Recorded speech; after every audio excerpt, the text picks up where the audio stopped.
And welcome back, everyone. Welcome back to another day. To another day here to another edition of the Masters of the Game Group Stage Group A. I'm of course your host, Live VIP. We see I'm joined by these amazing players, by the P1 chats and by my plushies as well. Welcome one and all to something different here, something special, to a massive event that's going to be happening over in France. But we are here with the group stage. Last week we were live with the preliminary round. Now we are back. Now we have arrived with the group stage instead, and we have quite a group ahead of us here. We have Group A. We have Group A. Bearing in mind this is going to be 4 days. 4 days straight of non-stop StarCraft. Tonight we have Group A. Tomorrow Group B. The day after Group C. And then Group D to wrap up the weekend. Oh boy, it's gonna be intense, puppy.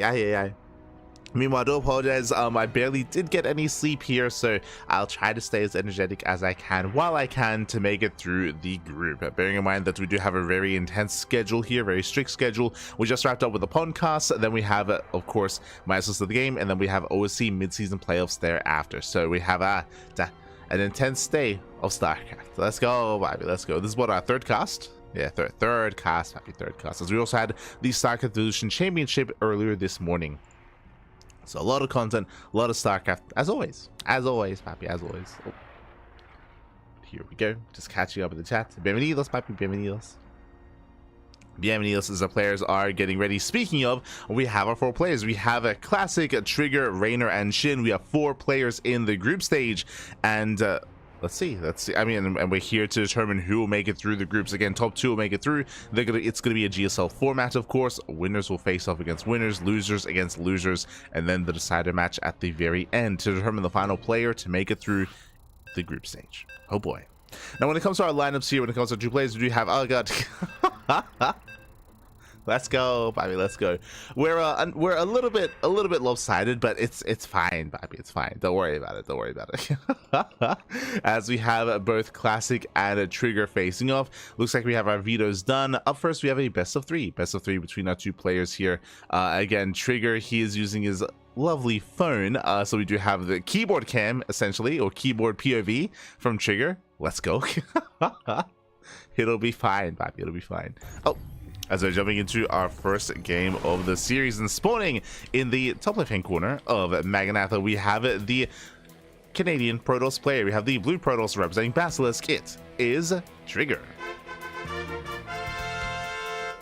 And spawning in the bottom right-hand corner, we have the South Korean Protoss player. We have the red Protoss representing Virtus Pro. It is Classic. Here we go. As I do need a moment to fix Trigger up. Un momento. Oh.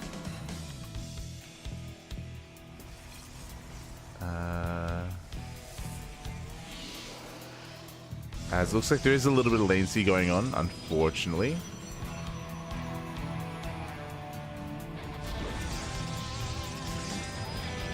Oh, that's unfortunate. This is going to break things for the other players, unfortunately, but it'll be fine. It'll be fine. Whew. As we do have our players now right side up.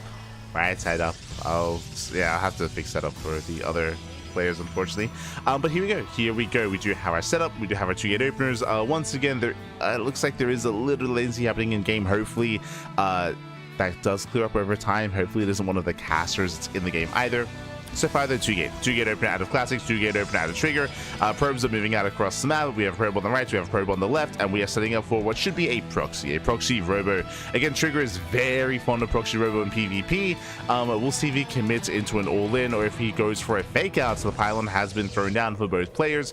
Trigger's looks to be a fake pylon. Meanwhile, Classic, we'll see if he doubles back and makes use of his own proxy location.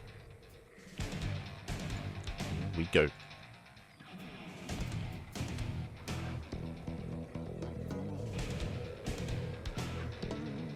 Tomashaloka, true.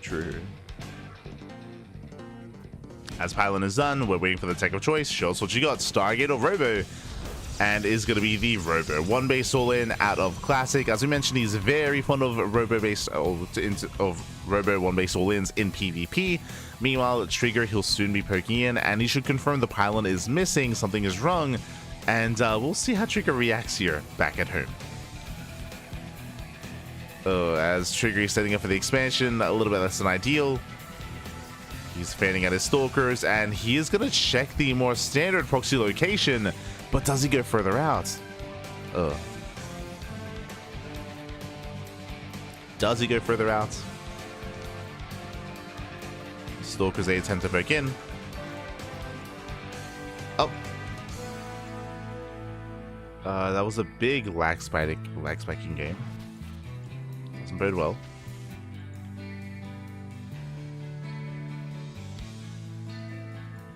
Stalkers, they pull away. There's going to be Prism first. Prism followed by the Immortals. Trigger, he's still in the dark. That's what's happening. That's what's going on. Still is yet to confirm.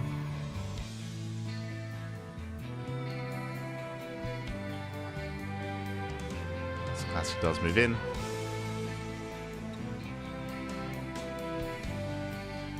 Oh, dropping into the main. Behind this is there's a shield battery at the natural base, but nothing set up in the main base. You have Robot still in production. Stalkers, they bust in. Full Stalkers, they one-shot probes. Oh. Black West Classic can micro back. Nice control. Dives on the Stalker. Doesn't quite commit. Oh. Pulling away, and it looks like Trigger should hold. Yeah, he should be able to hold on. Does trade well enough. Does lose a Stalker, unfortunately. Does lose a Sentry as well, but does hold, does survive. He's holding on. Immortals on the way. I can say that for both players, of course. Trigger, his own Immortals in production. Needs a little bit more time. But the first Immortal has arrived. Does own away Trigger. Making use of the shield battery. Let's go. His own Immortal just now pops out. Diving on the Prism, and Trigger, he does deflect. And remember, the longer this goes on, the better it is for Trigger. Trigger, he's expanding. He has a second base. Classic, this is not enough damage. Doubles back, goes into the mineral line.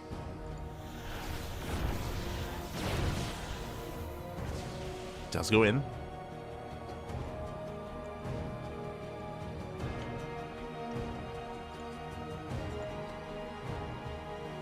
Goes in, pulls away.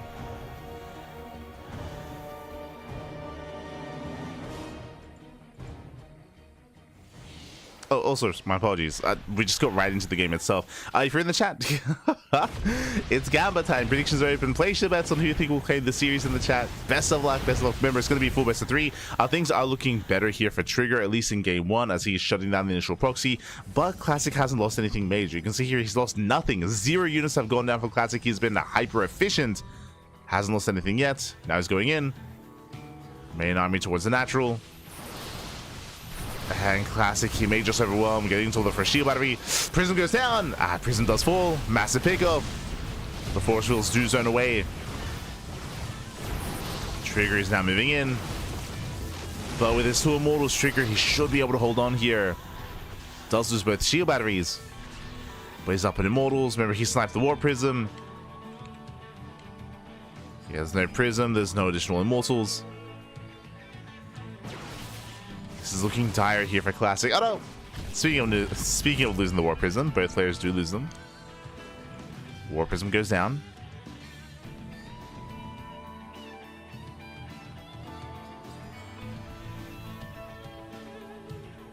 Classic once again going for the main. He is deflected. Shield batteries have been rebuilt. Remember, Trigger, he can't afford them.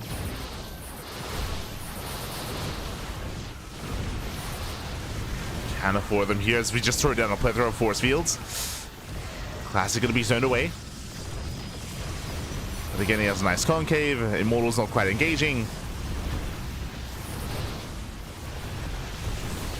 But Classic is going to be forced back. The shield barriers are out of NG. They are out. Likewise, no Prism for Trigger. He has no micro potential. Just now moving in. And with this, he can juggle back the Immortals. He can't save them. But Classic, he might have too much. The voids are being pulled. Trigger getting desperate. Yeah, losing all of his workers. Down to 2 Immortals, 2 Stalkers left. Trigger, he cannot hold his own. Yeah, not like this. And barely is being broken. Again, losing that War Prism earlier was brutal. As Classic was so much more efficient. Now he can just keep warping in. He can send it.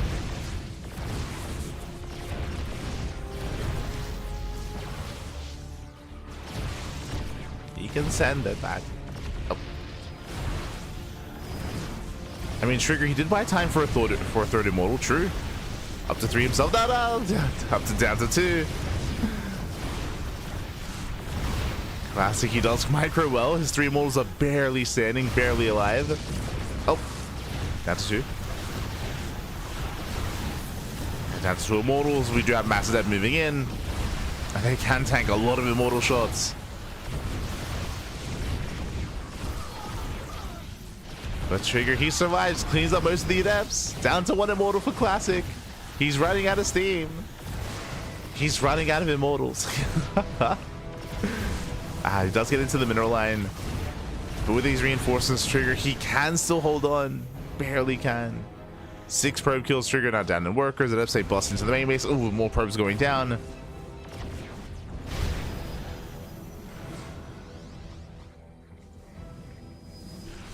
More workers falling. But Trigger, now he has double the immortal count. Yeah, he has a massive immortal lead. The control from Classic was insane, but he was still trying to make up for that supply difference. And Trigger holds. Trigger, he shuts us down. 2 immortals left. No more adepts.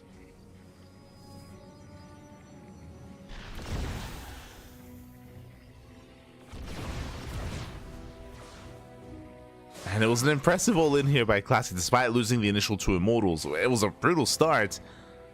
Almost pulled it off. But Trigger, he breaks out, gets us off the proxy. Cleans up the immortals. 0 immortals left. GG gets called, and Trigger, he takes game number 1. Whew, GG. GG, well played. A very, very intense game 1. Trigger, he survives, he defends. Again, despite the rough start from Classic, losing both the immortals at the start of the fight, or before the fight even began, he still made a game out of it, still made it very close. But Trigger, time was on his side. Remember, he had a base, so he could afford to lose some workers. He was up the expansion, and Trigger, he barely survives. GG. Trigger takes game number 1. Does take the first game. And now we're getting ready for game 2.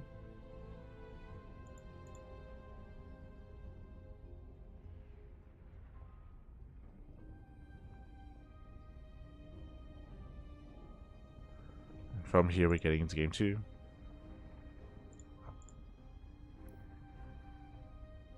And we'll see who takes the lead from here.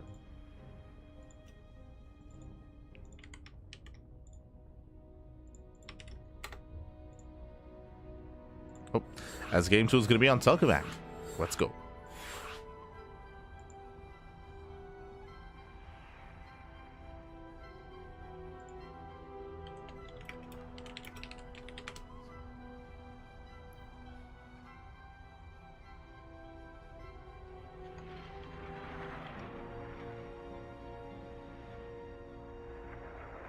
Hold on, looks like there might be some tech issues.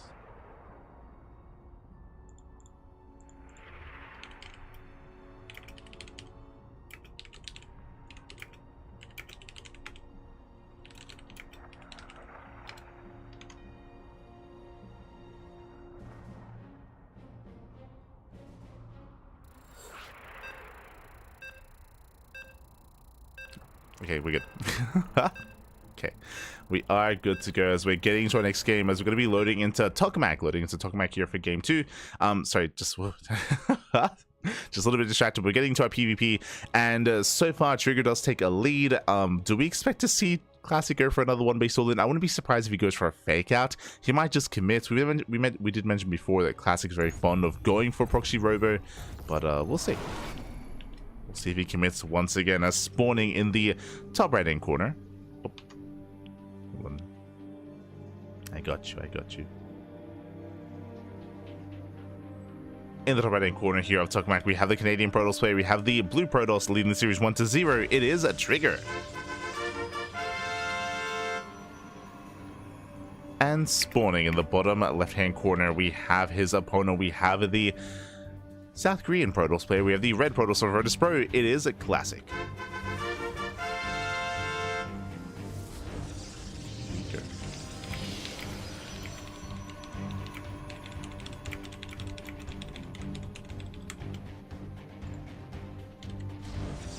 Here we go. So we are going to be settling in. There we go. Sorry, it's just trying to flip our players over. So we get into game 2. Again, last game we saw Classic committed into a 1-base all-in with Proxy Robo. Trigger, he was able to read Classic beautifully, set up his own defensive Robo, set up it just defensively in general, get the shield batteries up and running, and shut down the all-in. We'll see if Classic goes for the same build, because again, he's very fond of it in PvP. And here we go, the probe does move out on the right hand side. We can see the Trigger is scouting on the right hand side as well. His scouting is checking, and do they spot each other? Oh, Classic throws down the pylon, and Trigger, he scouts immediately, and Classic doesn't know because of the high ground. Remember, this is a ramp, this is high ground, so Trigger sees Classic, Classic does not see Trigger. Oh, that's awkward. And once again, just a solid read here by Trigger. Classic, what are we going for? A Proxy Robo or Stargate? I'm leaning more towards a Robo here. We're waiting for the Cybercore to wrap up. Cybercore's almost done. Show us what you got. Show us the Robo. There it is, Proxy Robo, 1-base all-in at the Classic. Again, if you've been watching Classic over the past couple of weeks, you know that this is all he does. Almost all he does, of course. Almost all he does. So Trigger does confirm. Trigger here reveals his probe to Classic. Classic knows he's been scouted.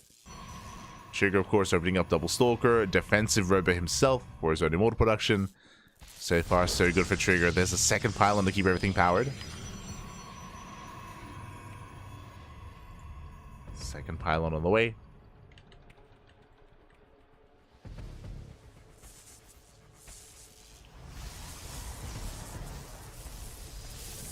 Stalkers are racing over, and we'll see if Classic can keep this powered. We'll see if we can keep this going here. Can he protect both pylons? Once again, the high ground. Once again, free damage from the high ground. Goes to the pylon. We have a third pylon on the way for Classic to make sure this keeps going. I mean, he has to commit. He has to double down.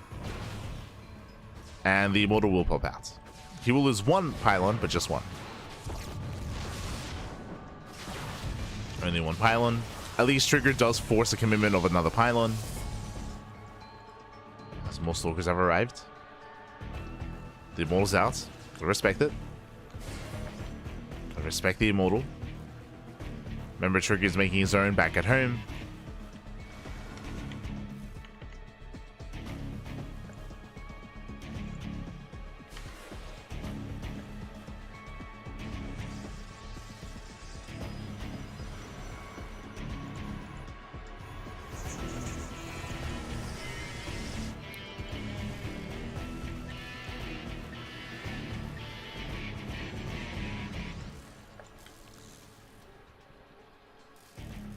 Classic does reinforce. The Prism is here.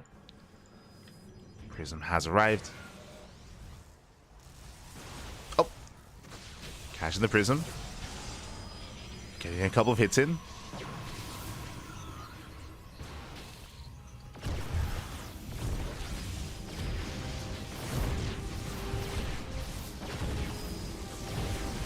with that, Classic does focus on the first gateway. Gateway should go down. Nice start for Classic. At the same time, Trigger, he peels off. He's going for the pylons. He's going for the production.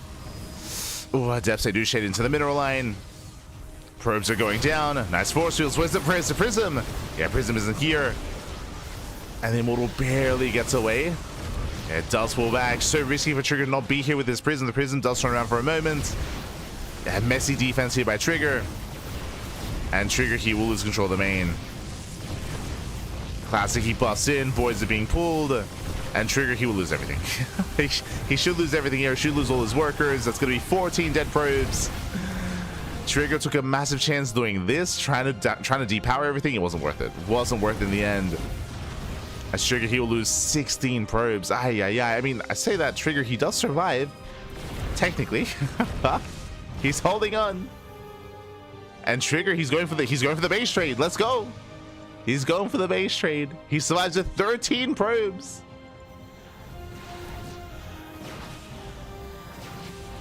Does go across. Boys are being pulled.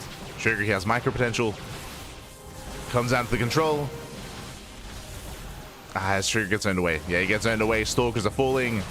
At the same time, Trigger does out-trade. Up! Oh my god. Barely saves the Stalker. No, Jesus. Only 2 Stalkers though. Trigger, he has to pull out. Classic loading in. So still very tense, still very close.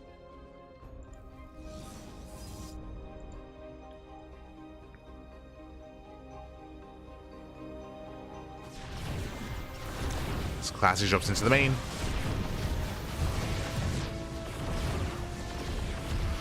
He drops in, he has micro potential as well, so he can just out-trade the Immortal. Nice juggling. Nice control. Stalker's back into the main base. Adepts into the mineral line. Doesn't commit.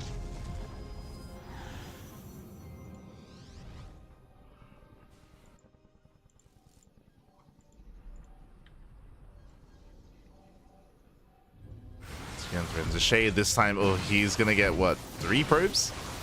3 probes go down. Stalkers are coming from behind. They get another worker. Oh no! 4 in total. Trigger, he's holding. Still very tense. So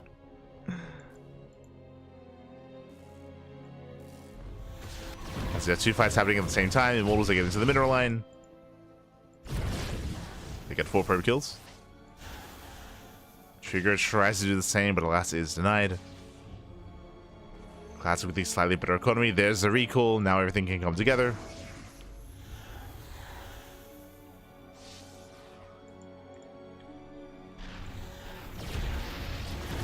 Oh.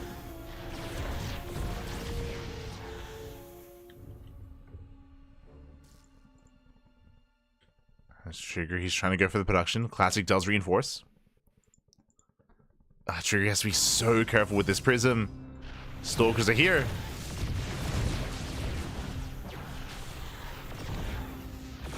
Going for the robo. Bold move. The prism gets caught. Oh, no, it doesn't. No. Yeah, prism goes down. Massive pickoff. And both immortals will fall.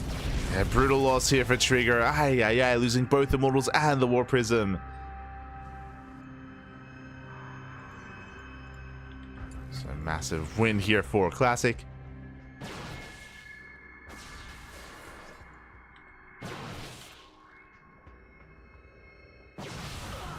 Again, also massive risk for Trigger. Wasn't worth it. Setting up Academy has to rebuild that prism. And Trigger is now down in supply. He's now down in army.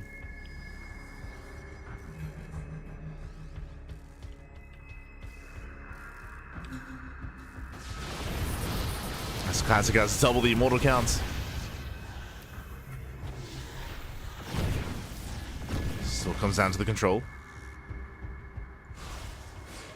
Trigger shades into the main. He gets a probe. Just the one. Oh, doesn't get the Stalker. And nice force without a Trigger. Zones away the army. This is right at the Classic. Trigger does respond. Oof. Very intense control.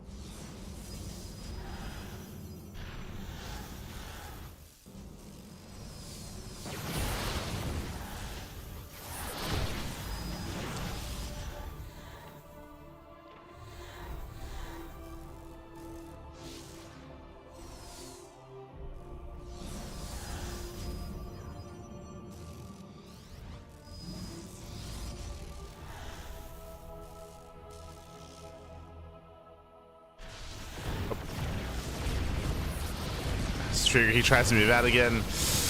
Who catches who as one immortal does go down. Has to go by Classic. Gets an immortal. Gets an immortal. Trigger, he does try to break out. Nice juggling out of Trigger. Classic goes into the main. But he bleeds out so much of his gateway army. And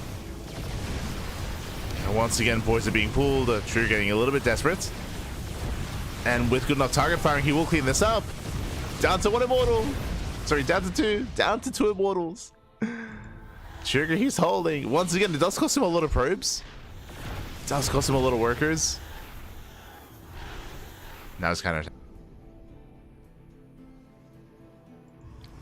Classic going for the expansion instead.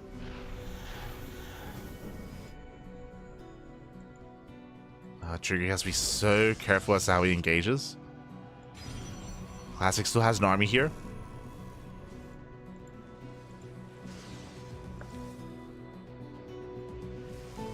Still has an army to work with.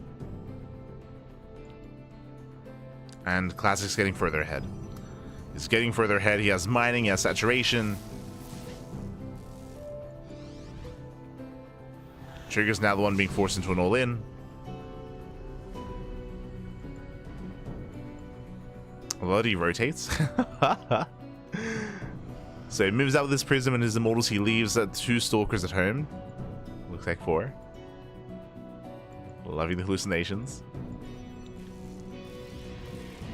And now suddenly Trigger's all in. Trigger is being forced into a 1-base all in. He has to end it here, and now he has 5 immortals. That's a lot of immortals, but he's also up against a wall of force fields. Prism recalls. Oh. Force fields, they do slow him down. Trigger trying to work his way through. Does run down his own force fields. Immortals are moving in. Okay, does move in. With that, takes out one of the immortals, one left. At the same time, though, Trigger, yeah, a bit of miscontrol. Doesn't save the immortals, they're getting very low. Immortals are getting low. Barely kites back. Barely saves 2 of them as much as he can. And Trigger, can he do it again? The immortals are so low on HP. The boys are being pulled. Oh my god. Does pull the boys. And Trigger, he will do it. He can break through. The immortals, they... Oh my god, the controller's there. He juggles, Pappy. He juggles. Oh my god. He's regenerating shields. Which means he should take this fight. The Stalkers, they kind of hold their own. Not like this, not anymore. GG gets called, and Trigger, he will take the series 2-0. He will advance on to the winners match. Whew, GG. Oh god, oh, the camera. thumbs up, Trigger, thumbs up. GG, well played. Congratulations, Trigger. He does claim the series 2-0. Very impressive showing here. Again, Classic. He is known for these more aggressive builds. Known for 1-base robo all-ins, which is what we saw 2 games in a row at a Classic. And Trigger had a solid read. A very solid read, was able to shut him down both games. This is part of the problem here, is that Classic is more predictable in PvP nowadays, especially in recent times. And Trigger does hard read him, does shut him down. GG, well played. GG, well played. Congratulations. Solid performance there by Trigger. And with that, we are getting ready for our next round. We're getting ready for our next series. Remember, this is a group stage. This is a GSL group, which means we have 4 players. Yes, we have Classic and Trigger. We also have 2 more, as we have more mirror matchups ahead of us. It is going to be Reynor versus SHIN facing off in a ZVZ. I'm assuming ZVZ, technically Reynor could try to mix things up a little bit, but we're leaning more towards that mirror matchup. So we're going to be going on a short break. Videos are underway. When we come back, we'll have our next series, we'll have our next matchup, we'll have our next best of 3. We'll see you soon. See you soon after the break.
And welcome back, everyone. Welcome back to the group stage, to Group A of the round 16 of Maestros of the game. We just wrapped up with Classic versus Trigger, and now we are jumping into our next best of. Now we're jumping into our next best of 3, and here we go. Spawning in the bottom left-hand corner of Tokamak, we have the blue Zerg player, the blue Zerg himself, the Italian Zerg with Basilisk. It is a Trigger.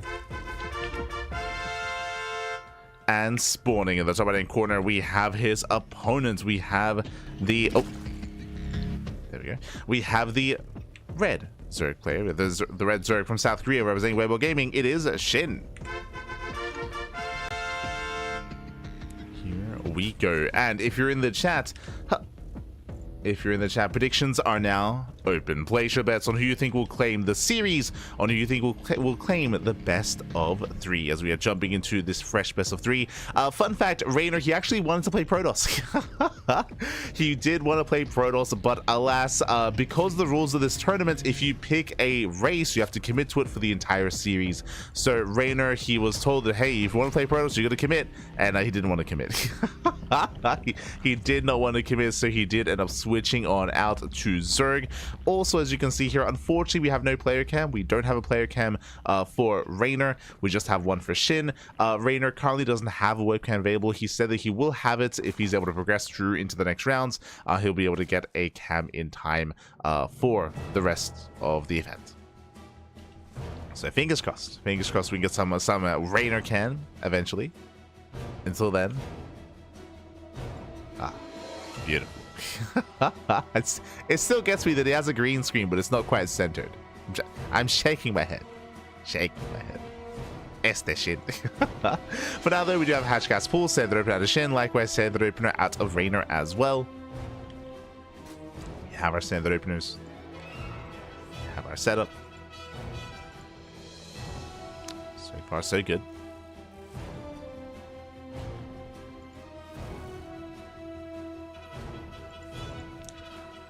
We are going for our openers. From here, we'll see. We'll take note of any kind of big deviation. Link speed is slightly delayed here for Reynor. Interesting, as we are intentionally not actually researching link speed. Okay. Without link speed, looks like we might play 2 base. Might go for a faster lair, faster Roach Warren. But this is more of an oddity here from Reynor. You have my attention. As he's getting a third. Ooh, risky. He gets a third base despite not getting link speed, which means if SHIN were to be aggressive with Link Bane, then Reynor, he should not be able to save this. And I feel like this is not intentional. I feel like he should have link speed.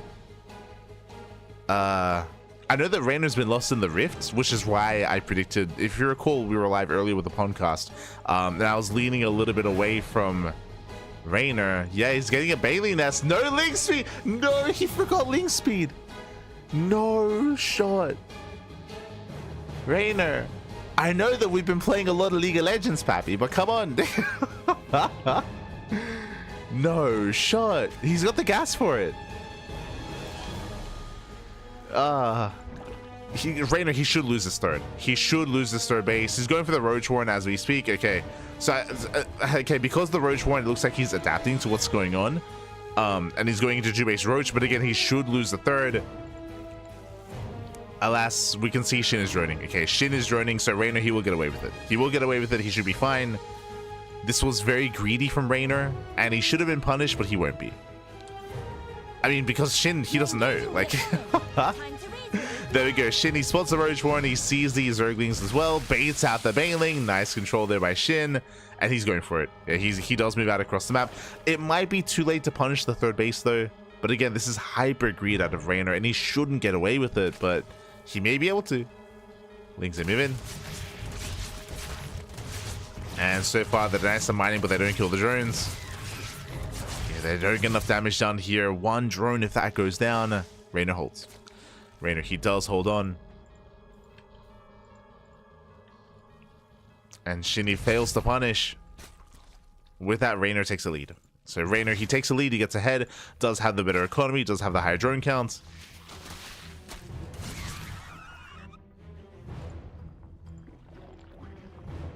And Reynor, he has a nice start. He has a better early game here. As he is enjoying the better economy. Behind this, Reynor getting some safety spine crawlers here in preparation for an all-in. SHIN is committing. Again, he has to. Oh! Doesn't get this around. But given this game state, like SHIN, he has to commit. He has to go for it. So roaches are amassing. We can see Reynor's droning. If Reynor drones up too much, then SHIN might be able to punish. Oh. As the bailing is denied. I say he might be able to. These spine crawlers are going to be pretty huge. They're going to be huge in the defense. Completely planned? Not at all. If it was planned, Reynor would not have mined as much gas as he did early on. That could have been excess minerals. So I'm pretty sure that was Reynor like freestyling a little bit.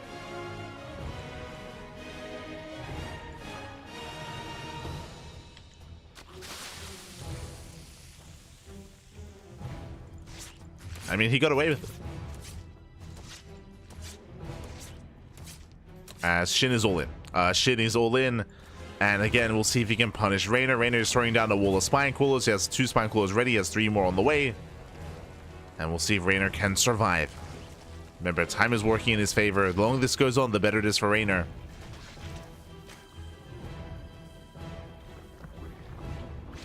Yeah, SHIN, he does spot the spine coolers. Roach is busting on through. Where are the Bailings? Bailings rolling on in. Up. Good connections. Yes, all connections with the Bailings. They shut down the Lings. Spine coolers are done. And Reynor, he should hold. Yeah, he will hold on. As spine coolers are moving forward. As we mentioned before, the early 2 spines were huge here in the defense. And Reynor will zone away. SHIN falling further behind. As again, he has no saturation here. He has no workers. Larry's just now on the way. And Reynor, he should be able to run away with this. We're sniping overlords. We're getting some damage.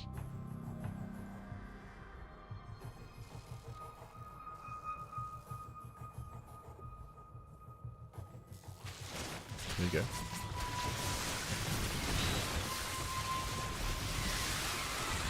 As from here, gets on top of the roaches. But alas, again, it's just a numbers game at this point. SHIN, he is fighting out of range of the spine coolers, but it's too late. Like, he's already lost too many roaches. So Reynor, he will shut this down. He will clean this up and look to take a lead in the series. SHIN is falling further behind. Again, when you go for the all-in, if it fails, it's so difficult to recover from that. The best chance that SHIN had here is if Reynor took a 4th. If he took a 4th base, if Reynor over-droned, if he got too confident, then maybe there'd be an opening. But for the most part, Reynor has just been sticking with 3 bases, now just focusing on roach production.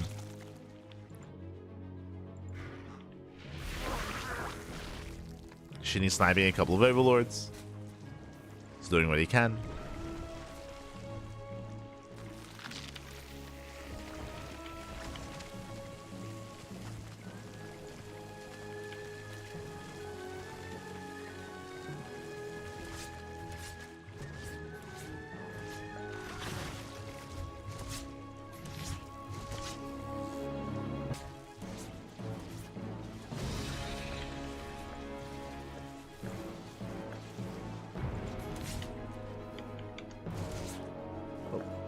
Thanks for letting us know.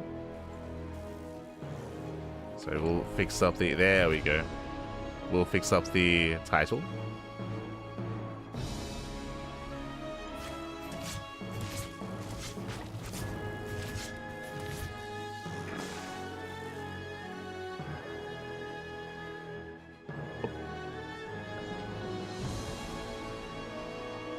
As Reynor's maxed out. And behind this, even going for a Spire. Oh, as there is some latency going on.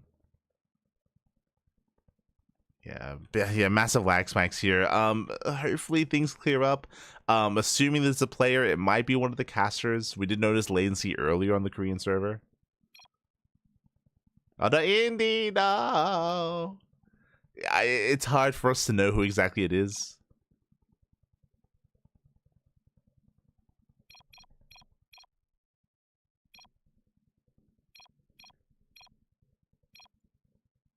Game resumed. But Indy has been having some connectivity issues recently. Feels Indy, man. Feels Indy, man.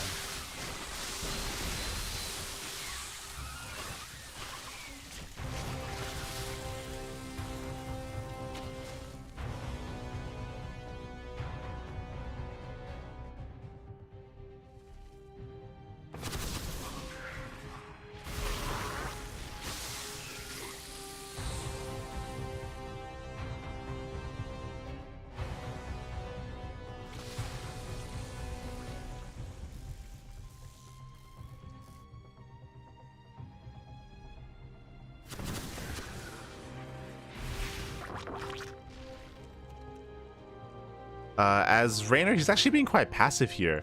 I mean, he is getting into Muta, so he's still going to be able to get some value out of this. But because of Reynor's passivity, SHIN, he was down, what, 50 supply? Now he's catching up. SHIN is catching up in supply, catching up in army. I mean, the Mutas are still an issue here, as SHIN is supply blocked. But he's responding with Hydras. SHIN, he's recovering in this game, slowly.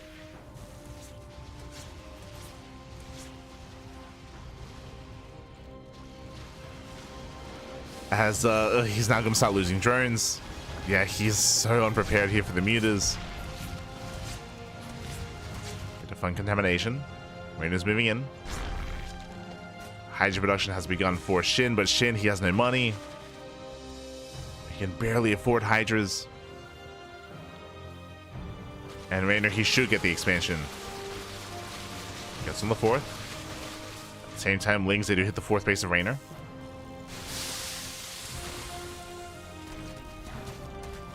And they may get a kill. Reynor turns around. Nothing quite in position. Up. Can he get the 4th? He can. Yeah, 4th base goes down. So trading a base for a base. SHIN is catching up. +2 is finishing up as well. So SHIN is caught up in upgrades in a couple of seconds.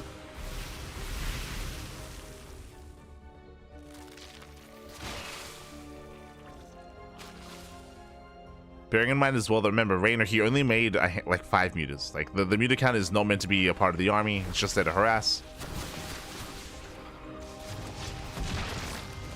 It does try to catch reinforcements. It's mainly about the Roach Ravager.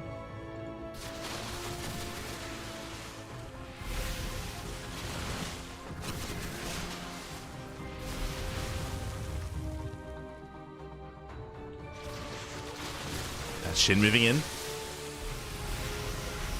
Pushing into a concave. SHIN trying to brute force it. He does have a lot of Hydras. Yeah, Biles do connect. Nice Biles from Reynor. Oof. They catch a couple of Ravagers. They do connect. They continue to. Reynor healing up his army. Heals up his Roaches. Nice Roach counterattack. SHIN, he wants to commit.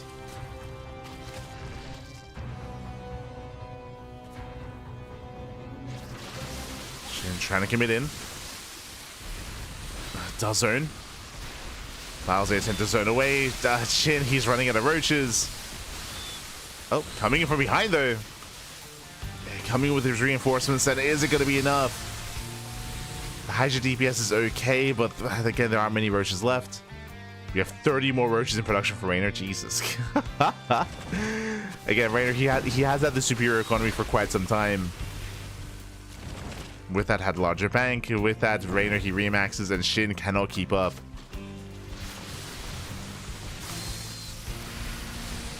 As Reynor, he rebuilt his 4th. Roaches, they get on top of the Hydras, and Hydras, they are so fragile. They cannot hold their own. Again, Hydras are supportive units in this army, and they get completely shut down. GG gets called, and Reynor, he takes game number 1. GG. GG, well played. Reynor does take a lead in the series. Whew, does take the first game. Again, a solid game 1 here out of Reynor. We saw that. So setting up. There we go. We saw that Reynor, he was able to get away with a lot of greed. He got away with a lot of greed in game 1.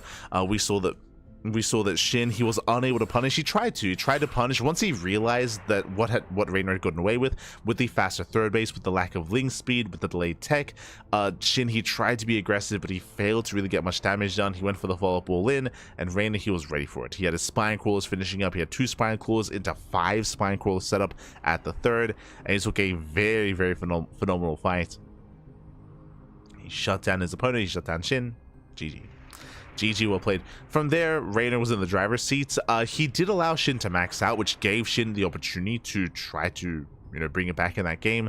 But because Reynor was mining more for longer, like he had a bank, he had a more efficient army, and he was able to replenish and rebuild. GG. GG, well played. Reynor takes the lead in the series, and now we're getting game number 2. Let's go. Getting into game 2.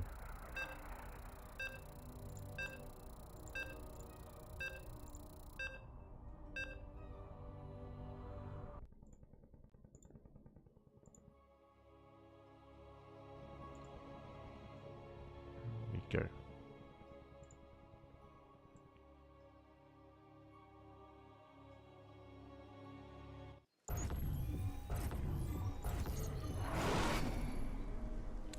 As spawning in the top left-hand corner of Persephone, we have the Italian Zerg player. The Italian Zerg, we have the blue Zerg.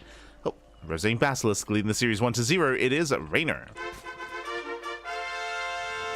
And spawning in the bottom left-hand corner, we have the red Zerg player, the South Korean Zerg representing Weibo Gaming, WBG. It is SHIN. Here we go. As we have our next game, as we are settling in. Oh, he's wearing his EWC shirt. Let's go. Let's go. I think he's got his jersey, his top right as well. Hanging on the door.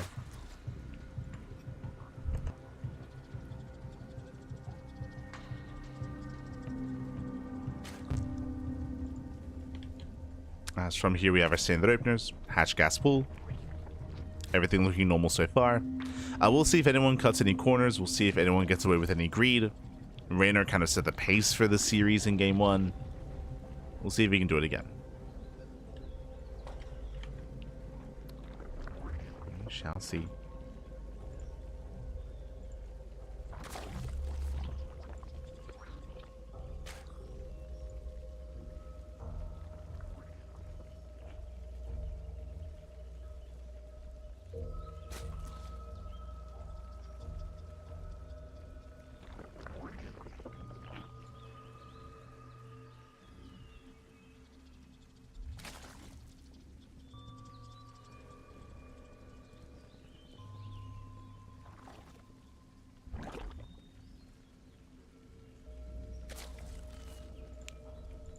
So just mixing around with the overlays.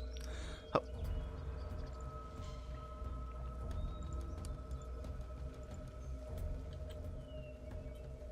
Otherwise, we do see that we're pulling a little bit out of gas, so we pull 1 out of gas here for Reynor, likewise pull 1 out for SHIN. So far everything's looking normal. This time Reynor does get link speed. Again, as I mentioned previously, I'm pretty sure last game it wasn't intentional that he skipped it, just because he didn't do it. He mined the gas and he didn't do anything with the gas in the first game. But here, link speed is on the way, everything's looking normal. This time there's no kind of crazy setup, there's no corners being cut. Not this time.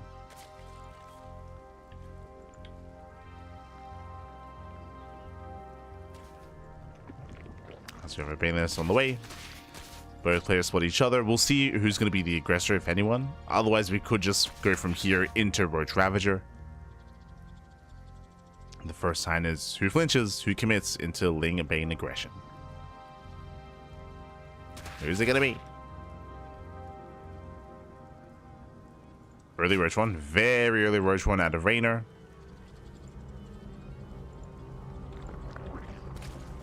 So early Roaches.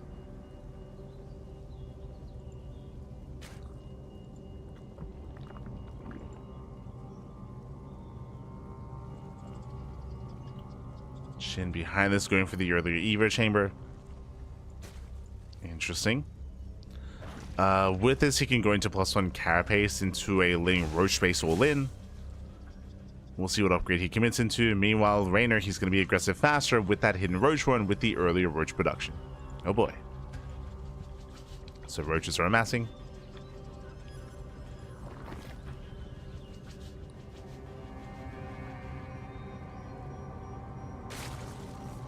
And Reynor's all in. So Reynor's waiting for the all-in. SHIN, oh, he's still droning. SHIN, he did drone up. The all-in is coming. SHIN, he sees the roaches. Now he knows. Now he's aware. Cancels the upgrade. Cancels pulse on Carapace. The spine crawlers are on the way. This might just be too late. Reynor, he might just pull it off here and now. SHIN, he drone up to 42. Oof. Drone up to 2 base saturation. Ay, ay, ay. Roaches have arrived. And SHIN, his own roaches, just now in production. They're so delayed. Lings, they hit the third. Roaches, they push in towards the natural. And Reynor's just going for the kill. He's going for the kill, going for the throw, takes down the spine crawlers. Gets into the natural. Balins are going in. Up. He wants the drones. He wants the, oh my god, massive connection. 12 drones go down. And he's not done. One more bailing. Oh no! The bailing. He wants the drones. And he does get them. GG gets called. Reynor, who will take the series 2-0. Advancing on to the winners match. GG. Whew. GG, well played. A swift game number 2 here as Reynor. He went for the early roach one into the all-in. I think he cut workers at 26. Like 26 drones did cut workers then and there. And with that, GG. With that, GG, well played. Reynor, he does catch SHIN with his pants down. The pants were down, papi. Ay, ay, ay. So Reynor will claim it. SHIN, he had a better showing in game 1, but here in game 2, unfortunately, he was just blindly droning up. He wasn't able to confirm the all-in. Once he realized what was happening, he'd already droned up to 42. He'd already droned up far, far too much. And with that, GG. GG, well played. With that, we can catch up on the rest of the group here. Okay, so from the top, we do have Trigger. Trigger took down Classic 2-0. Reynor took down SHIN 2-0. And now we have the winners match. Up next, we have Trigger versus Reynor, followed by Classic versus SHIN. Now, if I'm not mistaken, when it comes to the format of this tournament, I believe these are going to be best of 5s. I believe in the group stage, the starting rounds are best of 3s and then best of 5s thereafter.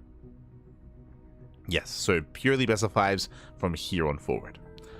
So up next is going to be Reynor versus Trigger. We have a Basilisk team kill here. Okay.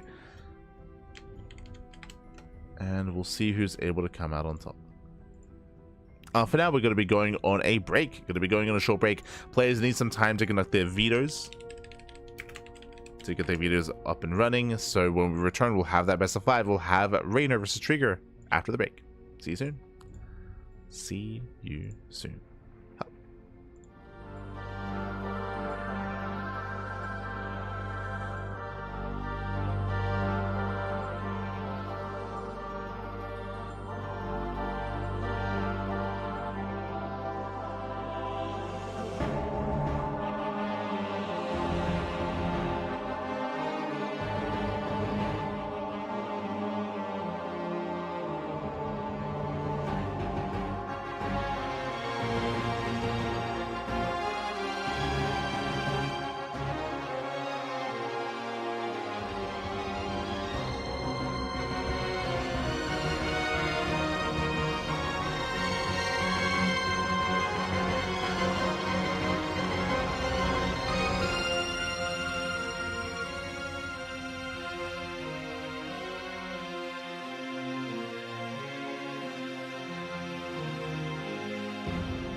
And welcome back, everyone. Welcome back. Ooh, welcome back to our next series, to our winners match here of the Masters of the Game, round of 16. We're here, we are back, and we're here to determine the first player to make it through into the next round, into the playoffs. Let's go. Spawning in the top right hand corner of Tokamak, we have the red Protoss player. We have the red Protoss. We have the Canadian Protoss representing Basilisk. It is Trigger. Ooh, it looks like we might have some latency issues though. Looks like we might have some latency issues here. Yeah, we might have to just remake. Remake, pappy. I don't know if we have to, if he has to restart his client for the VPN to apply. If not, we can continue. It's all good. It's all good.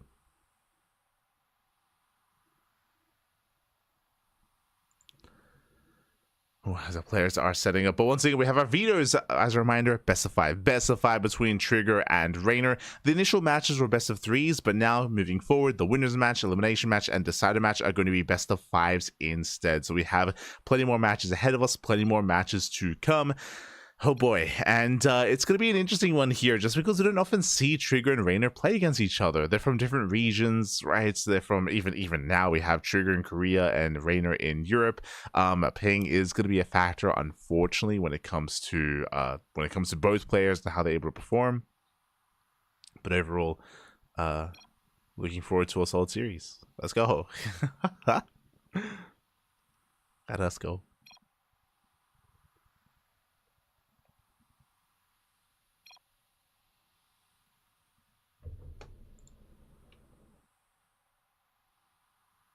It looks like the rule set for our players is Central, West, Central, I would imagine.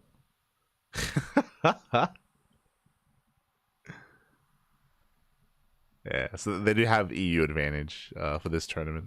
Depending on the tournament, some do Central, West, Central, others do West, Central, West. It had...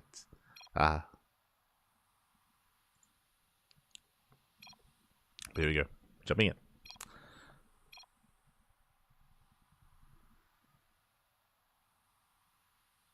Then we get into our intros, then we can get into...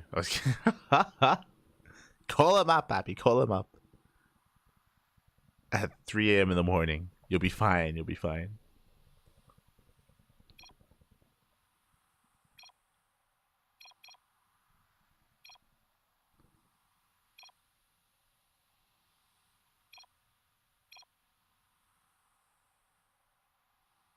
Game resumed. So there we go. As here we go, spawning in the right hand corner of Tokamak, we have the Canadian Protoss. It is Trigger. And spawning in the bottom hand corner, we have the blue Zerg player with the Italian Zerg representing Basilisk. It is Reynor. And if you're in the chat, you know what time it is. It is Gamba time. Predictions are open. Place your bets on who you think will claim the series. Best of luck in the chat as we jump into our Zerg versus Protoss matchup. Here we go. As a reminder, this is a prediction for the entirety of the best of 5. Let's go. Let us go.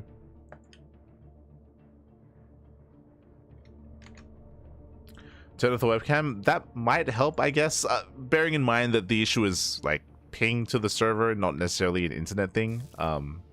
So I don't know if that'll really help much. It's just the ping to Central.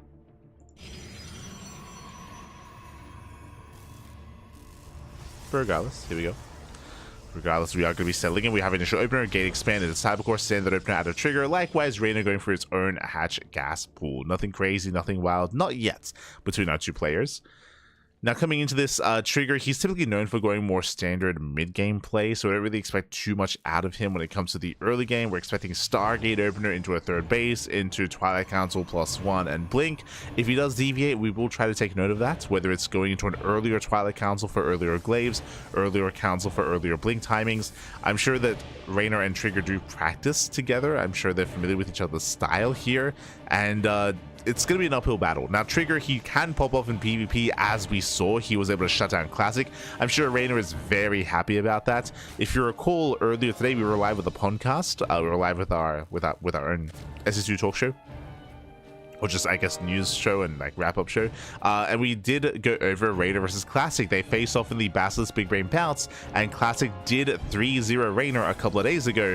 So again, I'm sure he's very happy that he potentially will be able to avoid Classic the entire group. Whew. But now he has to, of course, face off against Trigger as a result. His teammate, Pappy. Yeah, the team kill.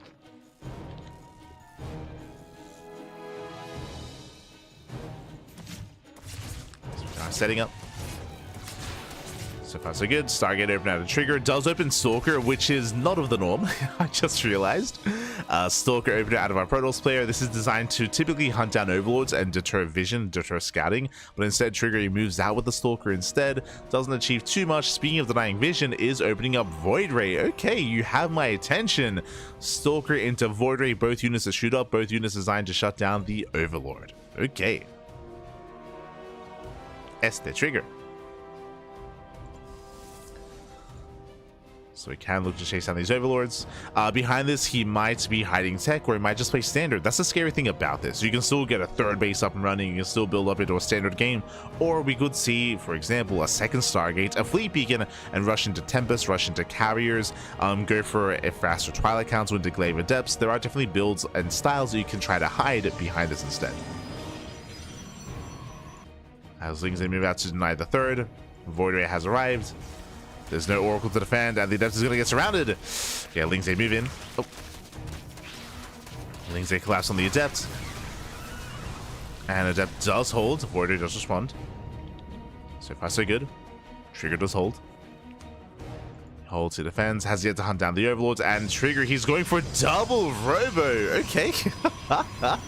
This was not one of the options that I was expecting. I was expecting either Stargate to Sky Toss, Twilight Council with the Glaive of Depths, double Robo +1 on the horizon as well. I would imagine this is for a Bay into double Colossus production. That would make the most sense in my mind. It's a style, it's a build that we have seen rise in popularity in recent times. We saw a little bit of it over the past week. Overlord Scout is going to be denied, and Reynor, he sees nothing in the main base, and this should not be in the forefront of Reynor's mind. Double Robo of all things. Double Forge? Okay. Double Robo, double Forge. We have the Twilight Council on the way. This is very tech heavy here. Going into 2 upgrades at the same time, going into the Twilight Council as well, which means, yeah, we won't be able to afford the Bay. We are going for Immortal production. Okay, let him cook, Pappy. Let him cook. Let him cook. So double Immortal production instead. With this, I would imagine we go into Charge, right? This could be a 1-1 Charge all in. Charge would benefit the most out of armor upgrades as well.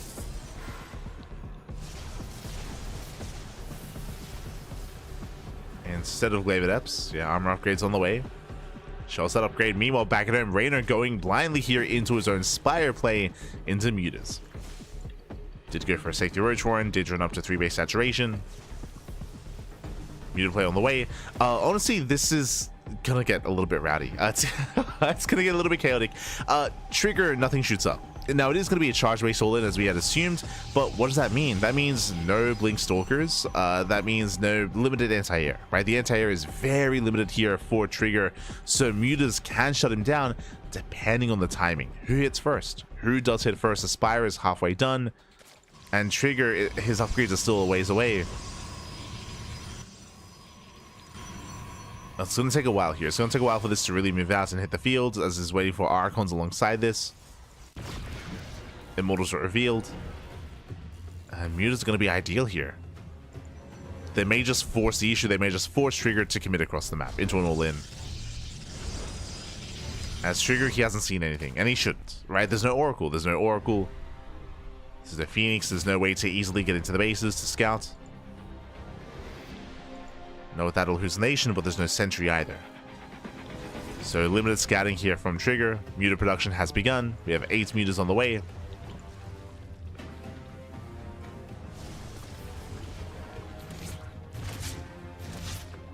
Oh, Super Observer gets sniped.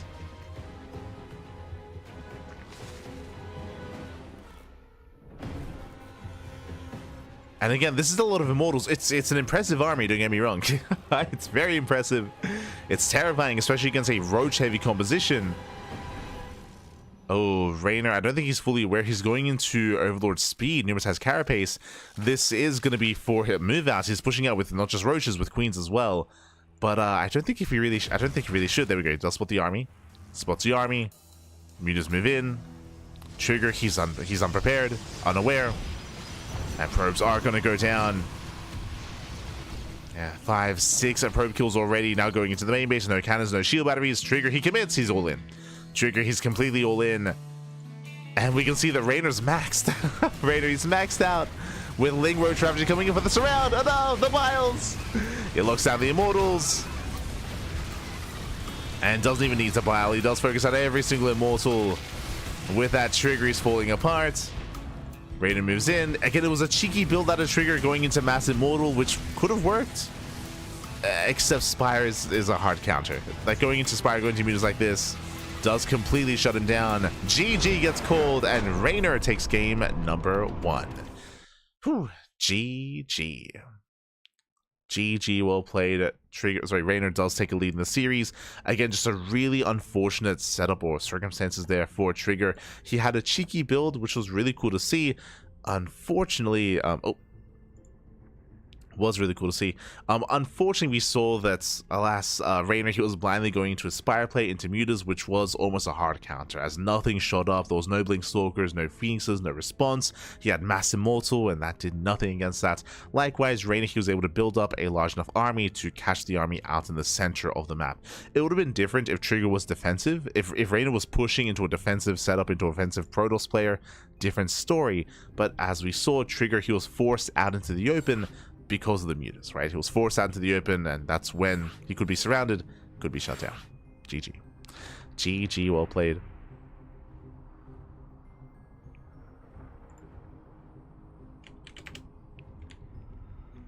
With that, Reynor takes a lead, and we'll see if Trigger can recover as we load into Pylon for game number 2. Now, what I will say is that, I mean, in a way, thankfully for Trigger, game 1 was very unorthodox, very unusual. Like, going into a Void Ray opener into Double Robo Mass Immortal is not normal, not standard, so we don't really expect to see that kind of scenario, that kind of dynamic, again in this series. It's not really indicative of what our standard play looks like.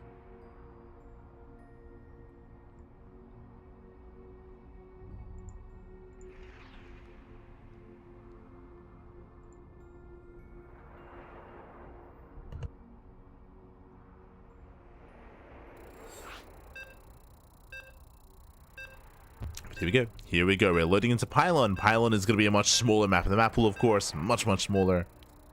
Shorter rush distance by ground. Aggression is favored. All-ins are favored here on Pylon. And of course, that goes both ways. And we'll see who strikes first.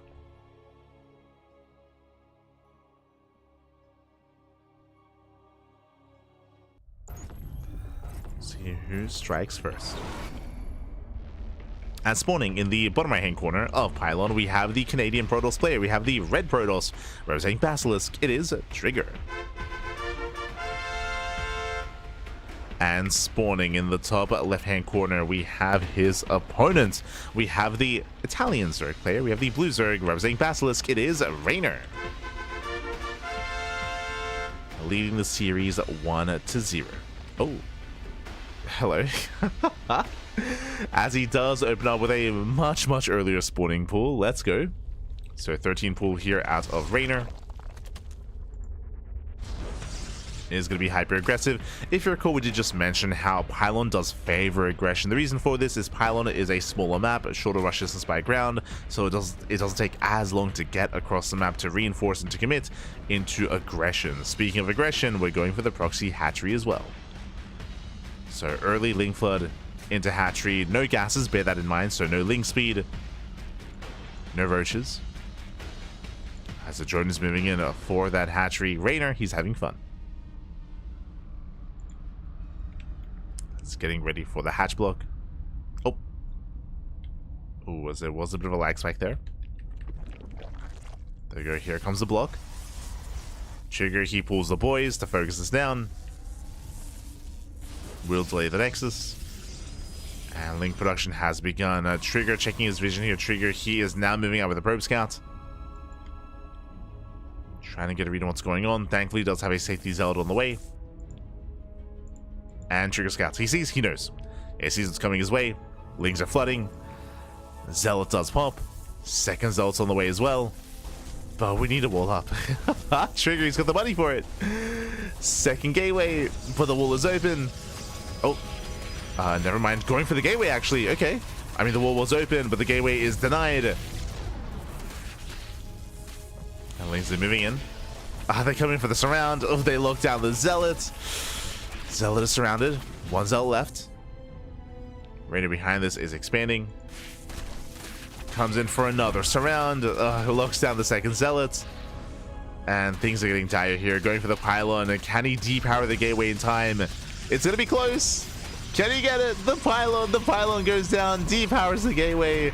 And this might just be too much. Thankfully, there's a backup pylon on the way. Also going to be targeted down.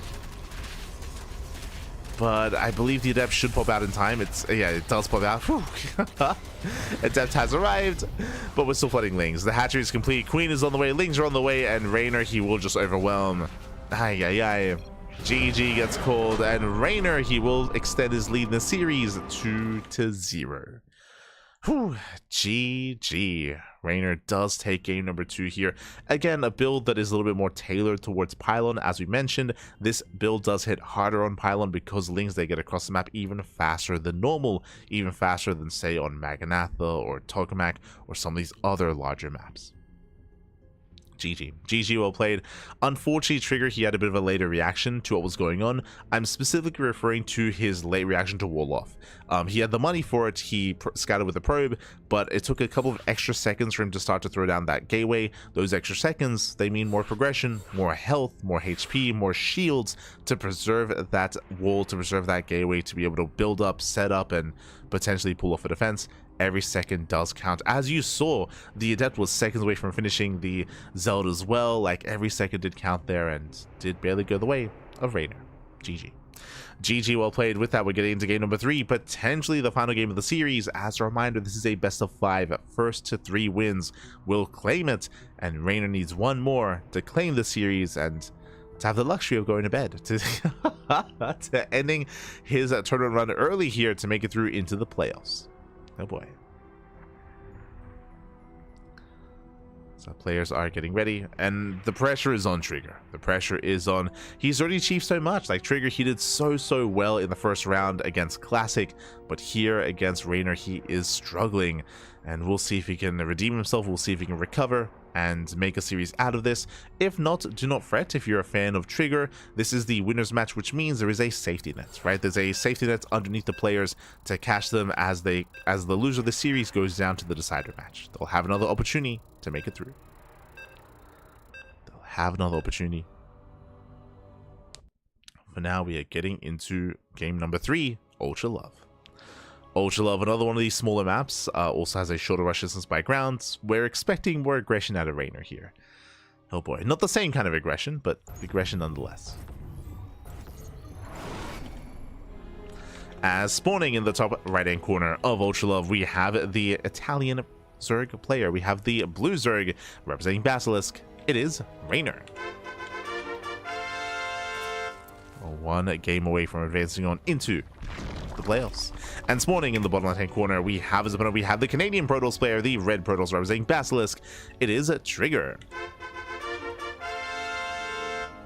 who is down heavily in this series, justify back here and now to have a chance to claim the series and make it into those playoffs. As I did mention, as a reminder, there is that safety net underneath the players. There is another opportunity for them, for whoever does lose this series. But ideally, you do want to make it through as quickly as possible, especially Trigger, right? Here it's, what, almost 5 a.m. in the morning. It's almost 5 a.m., baby. For Trigger, it's almost 4 a.m. Like, especially Trigger, who is he's not a degen, all right? He's not like a Max Pax. He's not like a Clem. He's not one of these players that often stays up until 5, 6, 7 a.m. in the morning to play in tournaments. Like Trigger, he goes to bed at a reasonable hour. He's responsible, typically. Not anymore. Like that, he's so these are some brutal start times for those in Korea. They are brutal. Here we go.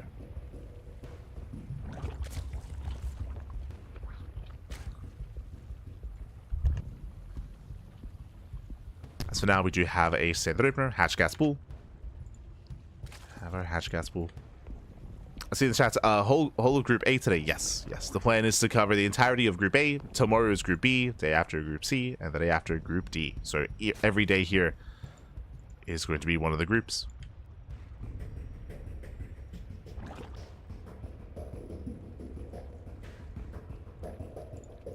Game's over. He should leave. Oh, don't be a clown in the chats. What are you? What are we talking about?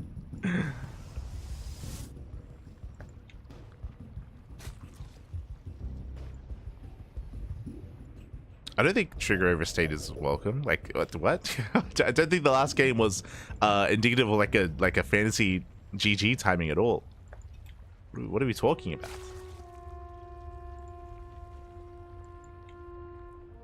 So I just reminded to be respectful of the players. SMH. As for now, Reynor, he's setting up for his third. Again, hatch gas pull into a third base. Nothing crazy, nothing wild. Pulls out of gas, gets into link speed. Meanwhile, back at home, we have a Stargate opener out of Trigger.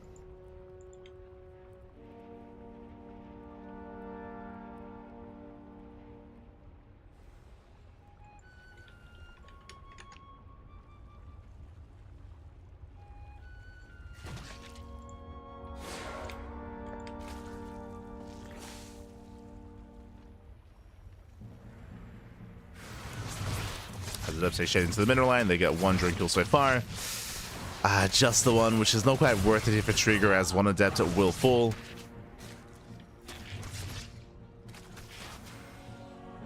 And will shade away.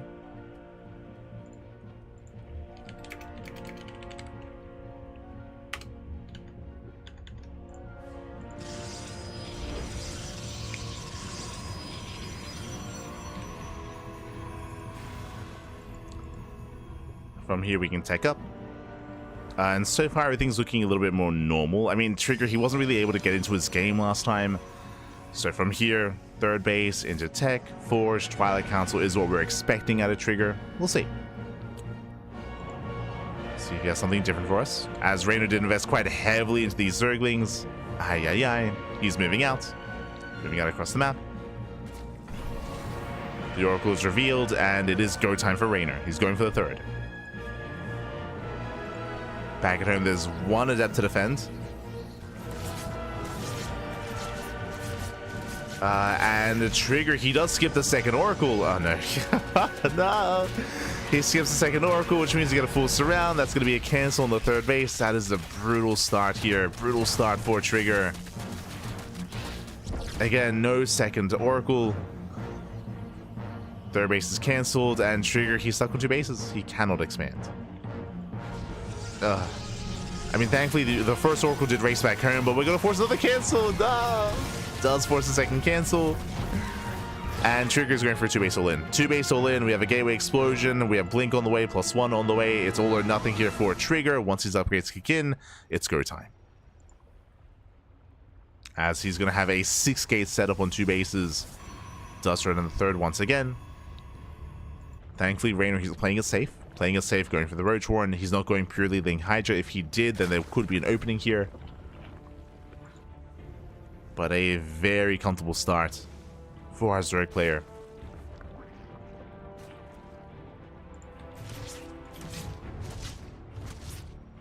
And it is all going to come down to this Blink timing. +1 and Blink. It all comes down to the all-in. As Lings, they do collapse on top of the Stalkers. Coming for this round, the Lings, they're trading very nicely. Blink is not yet done. Stalkers are going to be falling. Getting one Stalker. Thankfully, the shield battery does finish. And Reynor does pull away.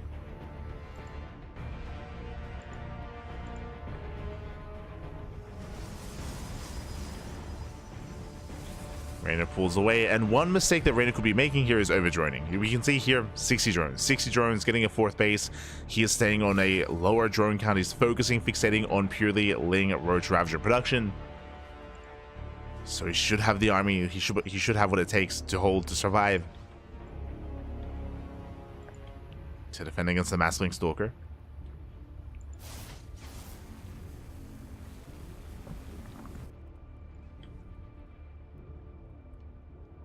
As behind this Trigger is getting into Storm. Temple Archives on the way. Trigger, it looks like he might be tempted to just be more defensive here and to wait until Storm. Oh, as we're setting up some Drop Lords.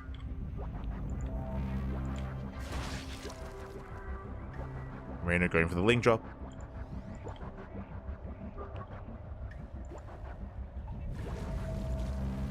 Does load up. Does hit the main.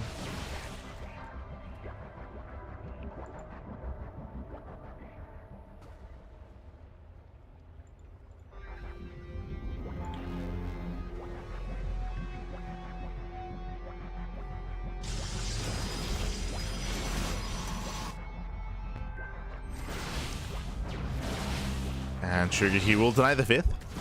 Oh, that's a kill, not a cancel. Okay. Does kill the 5th base. At the same time, Lings, they attempt to counterattack. So far, Trigger, he defends back at home. So far, so good. Link Drop does unload. Trigger bleeds out a couple of Lings. Sorry, a couple of Stalkers. To the Zerglings. And he's getting locked down. Yeah, he's getting locked down here. Ay.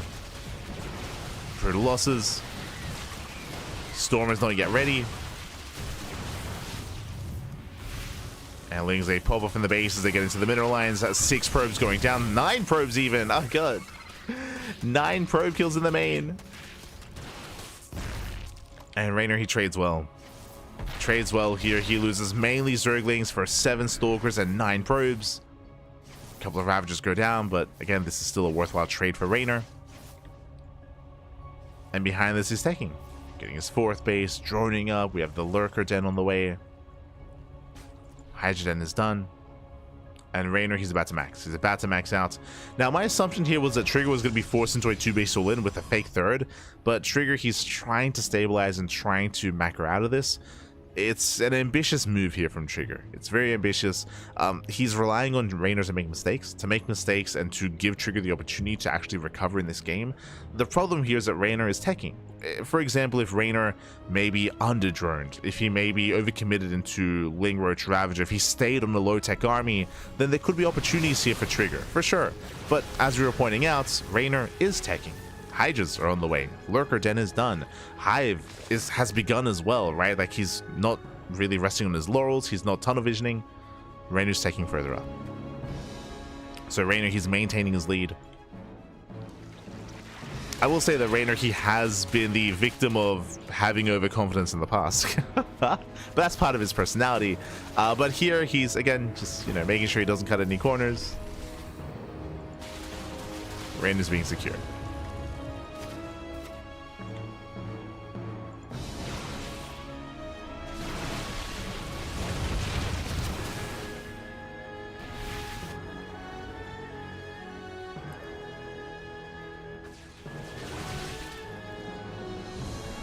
He's rotating. We do see Reynor setting up the surround. Oh my god.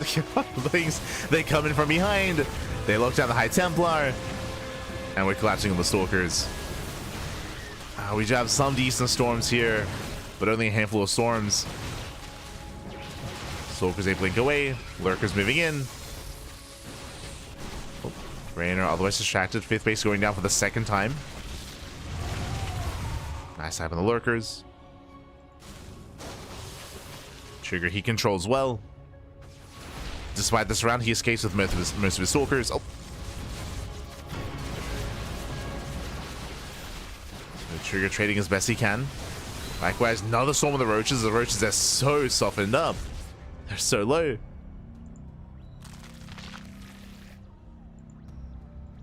Okay. Likewise, these Lurkers are exposed. Oh. Doesn't quite catch them. We have 5 more Lurkers on the way, being 10 in total. Force a recall.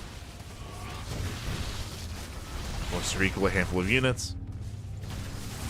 Lurkers are moving in. And Trigger is racing back. Reynor trying to catch him out. Speaking of, he does. High Templar, they don't get away. Nice storm in the Hydras. Lurkers are being cleaned up, at least the initial wave, but we have more Lurkers behind this. Yeah, Reynor still forcing his way in.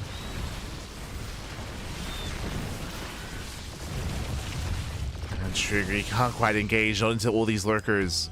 Not like this.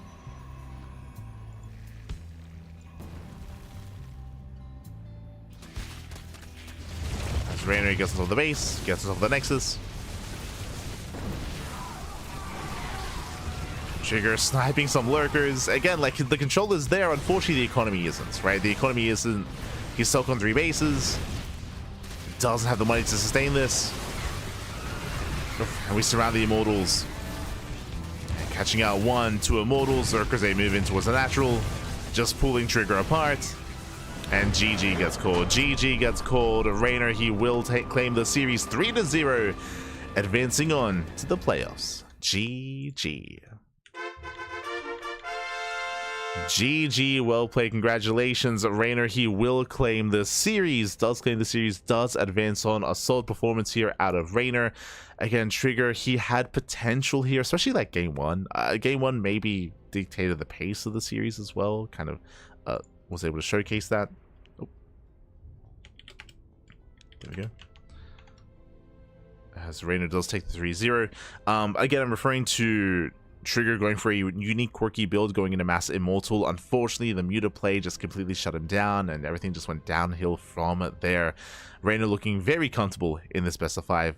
GG. GG, well played, Reynor. Now you can go back to the Rift, baby. You can go back to the Rift. As we have our first player through, and Trigger, he has some time to rest. He has some time to recover, as up next we have the elimination match. Oh boy. Up next, we do have our elimination match here, as we do have our results coming in.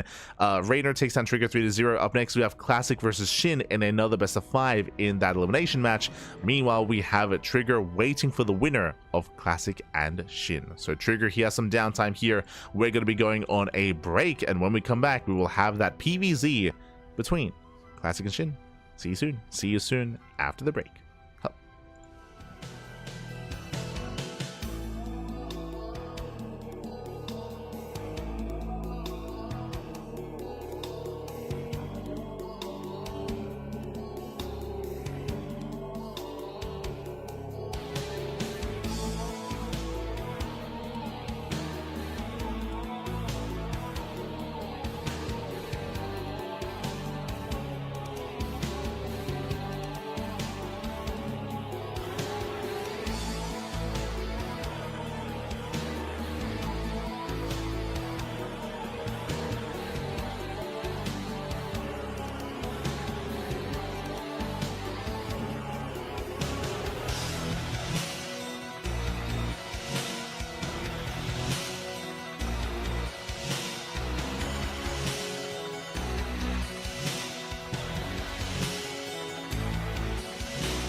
And welcome back, everyone. Welcome back to the round of 16 to Group A, the group stage here of the Maestros of the Game tournament. Of course, we do have a massive offline portion on the horizon, but we're here to determine who will make it through into the playoffs. Into those playoffs, we already have our first player. Shout out to Reynor. Reynor, the Italian Zerg player, just made it through over Trigger to make it into those playoffs. Now we're here to determine which will be the first player to be eliminated from the group, from Group A. Classic and SHIN are going to be facing off next, and vetoes are done. Vetoes are done. We have our map order. Game 1 is going to be on Gressman, Game 2 Pylon, Game 3 Ultralove, Incorporeal, and Tokamak. Here we go. We have our players, we have our setup, and we are jumping into our first game of the series. Now, you might be looking at this matchup and might be thinking, hold up, Gressman? What? What do you mean? Yes, we do have an extended map pool, and we didn't get to feature any of those new maps or any of the newer maps to this map pool in the previous matches until now. So some maps were removed, others were added in. Maps like Last Fantasy, for example, Torches, were removed from this tournament map pool, and we've had some older maps added instead, like Gressman, which is a map from back, I want to say, in 2023. It's been a couple of years. But here we go. Spawning in the bottom right hand corner of Gressman, we have the South Korean Protoss player, we have the blue Protoss representing Virtus Pro. It is Classic.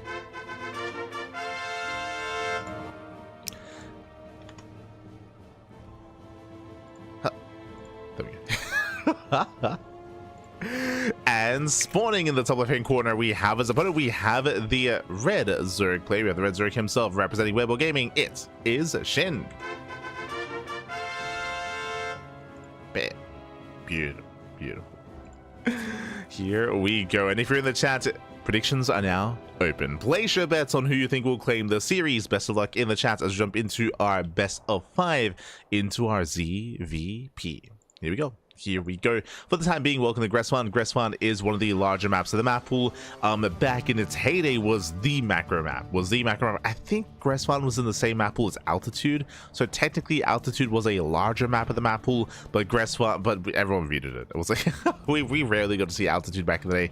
Gressman instead was the map known for longer and later games. I do favor Classic on these larger maps. If you were here earlier, Classic, he was hyper cheesy, hyper aggressive against Trigger, but that's what he's known for, specifically in PvP, right? In PvP, he's known for Proxy Robo. In PvZ, Classic has the best late game PvZ in the world. There's a reason why, for example, he took down Reynor 3-0 in their Big Rain Bout show match a couple of days ago. Like, Classic is a beast, he's insane.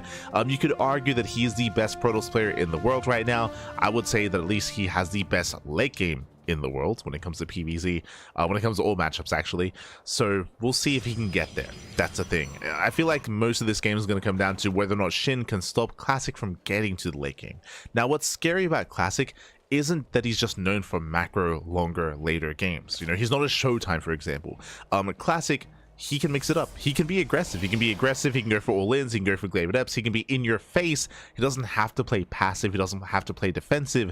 He's much more diverse than that. And that's where Classic strengths do lie.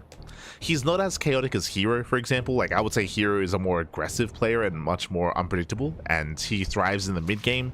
That's where I think Hero has the edge over Classic, at least in the early to mid game.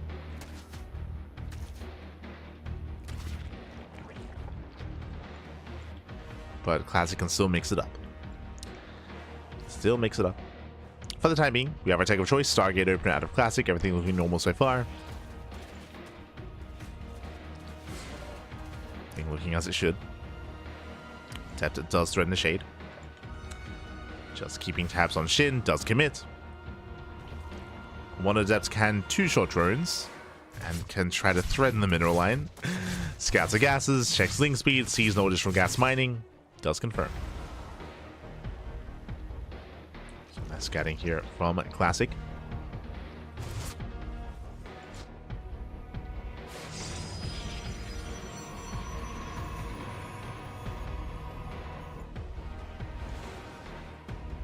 And as he is setting up.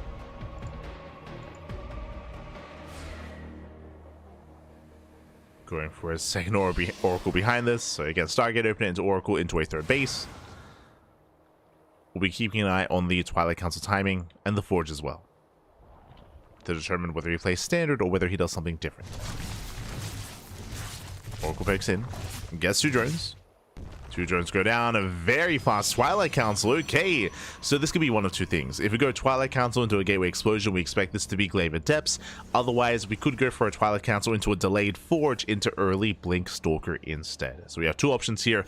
Regardless, aggression out of Classic. Otherwise, the Twilight Council would have been thrown down later. Classic does go for the drive-by. Picks off 3 drones, not bad. The Oracles would take some hits, but does get away. Does pull out. Twilight Council is finishing. There's the delayed Forge, which means early Blink. Okay, early Blink Stalkers. Now, basically, this timing is for Classic. Early Blink means, one, the downside, of course, is upgrade's going to be delayed. The Forge is delayed as well, but he can hit with early Blink Stalkers to do what? To break the 4th. Specifically to deny the 4th base of SHIN wherever it is taken. He can force a cancel. Or even get a kill. So Classic can be active earlier. Likewise, if SHIN, if he doesn't make enough army units, then he can be caught with his pants down. And things can get out of hand. Oh no! SHIN, calm down. Calm down, Pat. As SHIN, he's not droning. Ooh, SHIN, he's not droning. He is cutting workers early. You can see here he has less saturation in the main, less saturation at the natural, and less saturation at the 3rd base. He's been transferring workers instead, which means all in. This is going to be a 2-base all in out of SHIN. SHIN cutting workers at 46. That is 2-base saturation. And SHIN, he will strike first. Now, the other added bonus of going into early Blink like this is that Blink will be done in time to defend against the all in.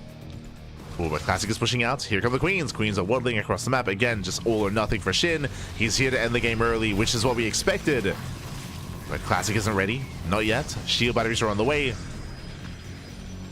And SHIN, he has to end the game here and now. His Ravagers are morphing in. Lings are flooding. And the Queens have arrived. And the piles, they will depower. It takes down the pylon. Takes on the pylon. Shield batteries are finishing, but again, they're depowered. Piles, they connect with the cannon and the Oracle as well. The Oracle does go down. And from here, Classic is being broken. Yeah, he's being broken. The mineral line is going to fall, and SHIN, he breaks a 3rd. He pushes through, man. He pushes through. Nice control with the Stalkers, though. They do blink away. Lings are falling. No shot. Classic. Can he hold on? As the shield batteries are repowered. Shield batteries are back up and running. Nice blink control. Classic, sure, he lost 19 pros. That doesn't matter. Oh. Yeah, that doesn't matter here as Classic, he shuts down the all-in. GG gets called. A very impressive defense. Classic, he lost the mineral line, but SHIN lost the game as Classic takes the lead in the series 1-0. GG. GG, well played. Classic does take a lead. Again, Classic, he was able to blink very, very well with his Stalkers, preserve and build up his Stalkers over time. And we spoke about it because of the early Blink build that Classic was going for. Blink would be a factor in that defense against early aggression, against early all-ins. With that, he was able to preserve those Stalkers and eventually overwhelm. GG. GG, well played. Also, shout out to Classic for throwing down extra pylons. When he threw down those shield batteries, he did have backup pylons on the way. So even though pylons were going down, the shield batteries, they still remained powered nonetheless. They were still up and running. They were still powered with that. GG. With that... Oh. With that, Classic does take a lead.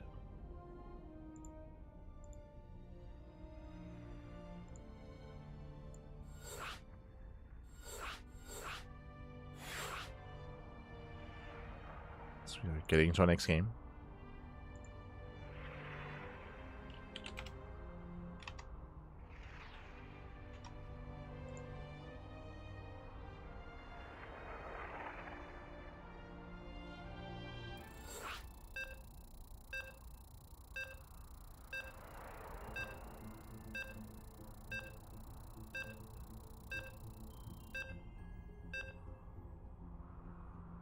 Sorry, just fixing up the scores. Just fixing things up.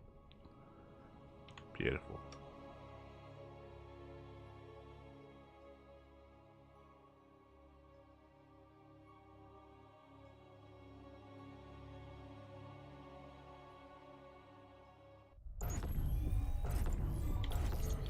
I'll fix up the outer game overlay after this. This morning in the top left-hand corner of Pylon, we have the blue Protoss player, the blue Protoss himself. We have the South Green Protoss. It is Classic.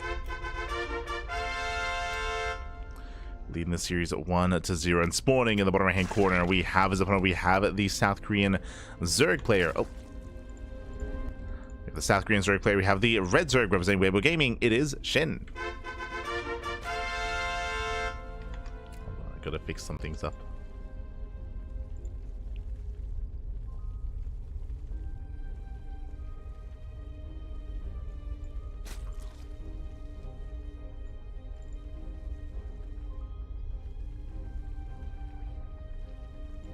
I'm on it, Patty. I'm on it.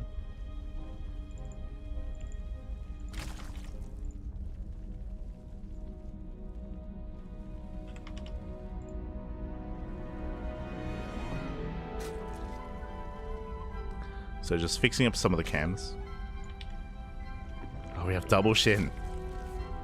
Oh, no.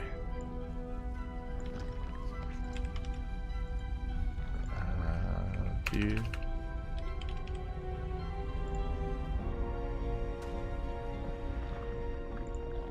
Beautiful.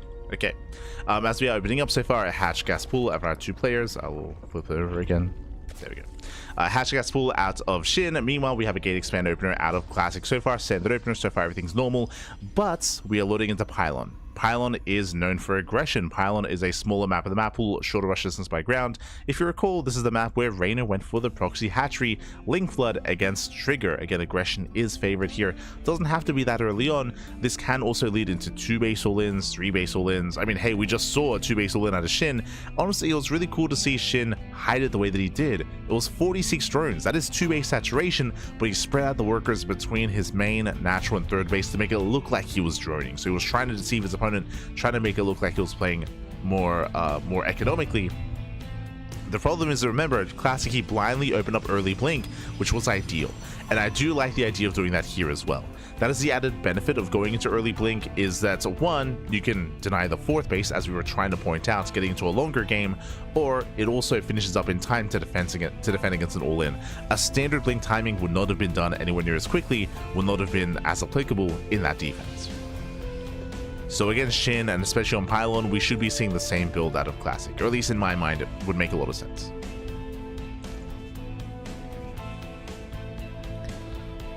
So we'll see. We shall see.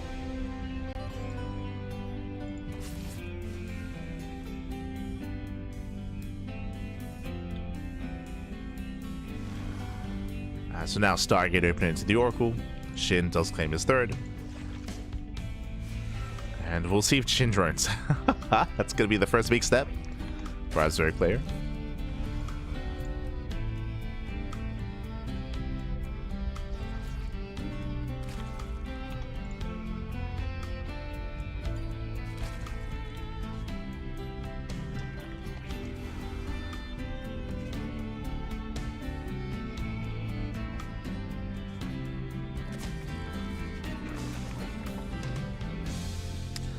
From here, we're just setting up with our spores. Queens are amassing, should be joining up. Oracle into the main base, 2nd Oracle's on the way, and we are waiting to see the 3rd base as it is thrown down, and the timing of the Twilight Council once again. So Classic gets 1 drone. 1 drone goes down. There's the early Twilight Council, same build. Same build 2 games in a row, and as we mentioned, this makes the most sense. Overlord will scout, and the Overlord actually confirms the timing of the Twilight Council. SHIN now knows early blink. Or Glaives, true. Could be either one in his mind.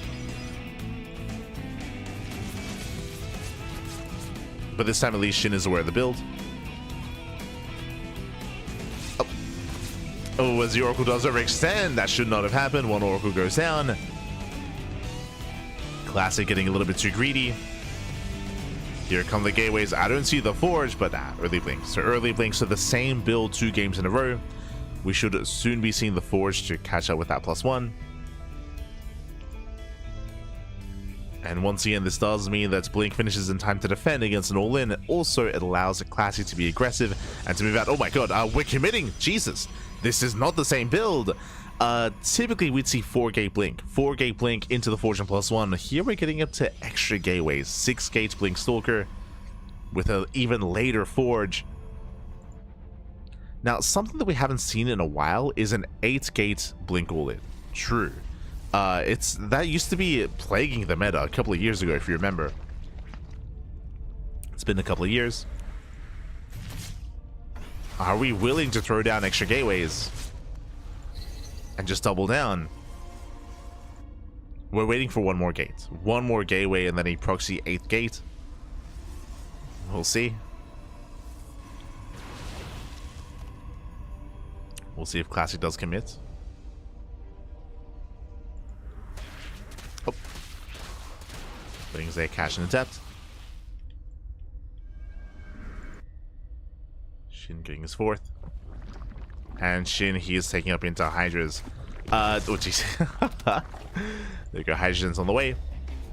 And Classic AK is taking. He's taking up in towards Storm. So he's not going for an all-in. Say shade into the mineral line. They don't really get much done. Classic, he wants the 4th base. As we mentioned, that early blink timing is designed to hit the 4th.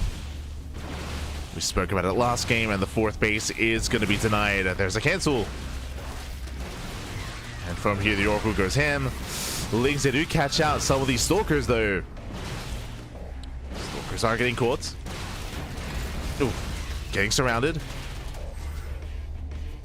But alas, Classic, he will clean up these Lings, and he can just keep pushing. Yeah, he can keep pushing forward. And he wants that 4th base again. He wants it. He wants the 4th for a second time. And he's gonna get it. It's like, what, 3 volleys? Oh.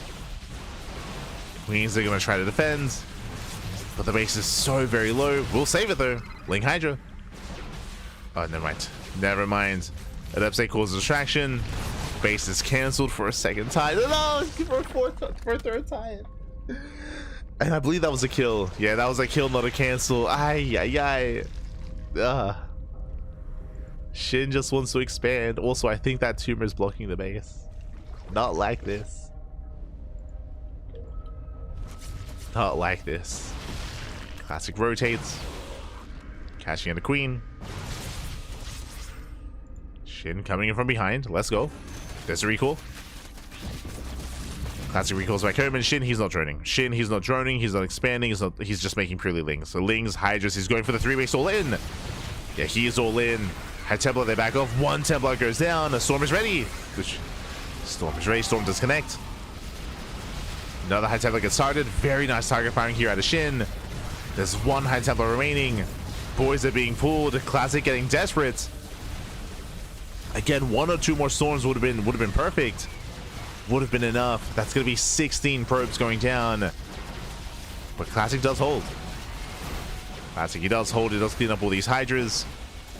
4th base on the way. Classic, he can afford to replace some of these probes. Still rough trades though. Only 1 shield battery. Only the 1 battery. But Classic, he's surviving. And Shin forced to expand. Shin getting another base. He's still not droning. Still maxing out with more Lings and Hydras. He's massing up a greater army. Getting ready for the 2nd wave. Classic, he needs more time, but he does have a lot of Storms.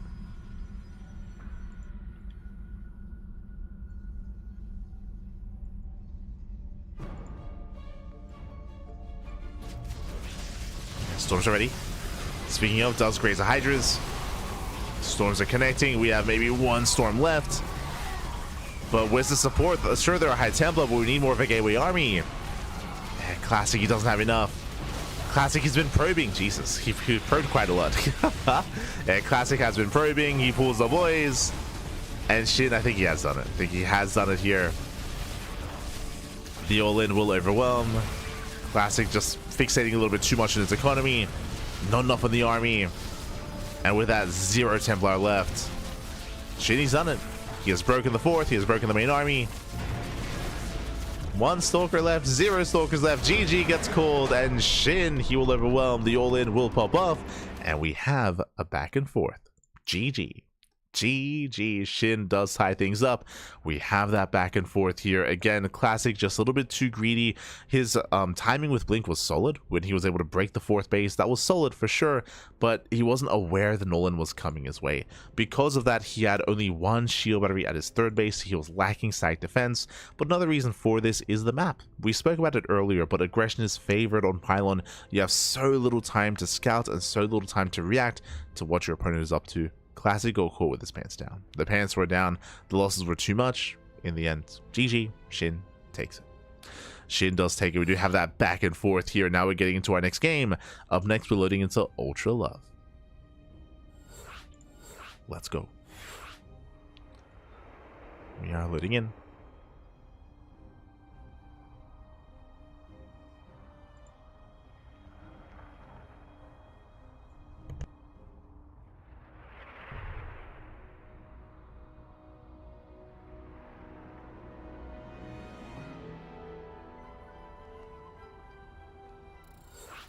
Reloading into Ultra Love here, and we'll see who takes the lead in the series. Ultra Love is another one of these smaller maps. We spoke about how aggression is favored on Pylon, aggression also favored on Ultra Love as well. And also not just that, but just because the kind of player that Classic is, I'm pretty sure Shin, his goal here is to all in every game. Different types of all-ins, as you've seen, right? Game 1 on Gressfan, it was a Ling, Roach Ravager, Queen Walker across the map. Game 2 was a Ling Hydra all-in on 3 bases. What do you have for us here in Game 3? As spawning in the bottom left-hand corner of Ultra Love, we have the blue Protoss player, the blue Protoss himself. We have the South Korean Protoss. It is Classic. Ah, he's got the pro plushie, in the background, and all of his trophies as well. Let's go. And spawning in the top right-hand corner, we have as opponent, we have the South Korean Zerg player. We have the red Zerg representing Weibo Gaming, WBG. It is Shin. With the green screen. Let's go. So getting into Game 3.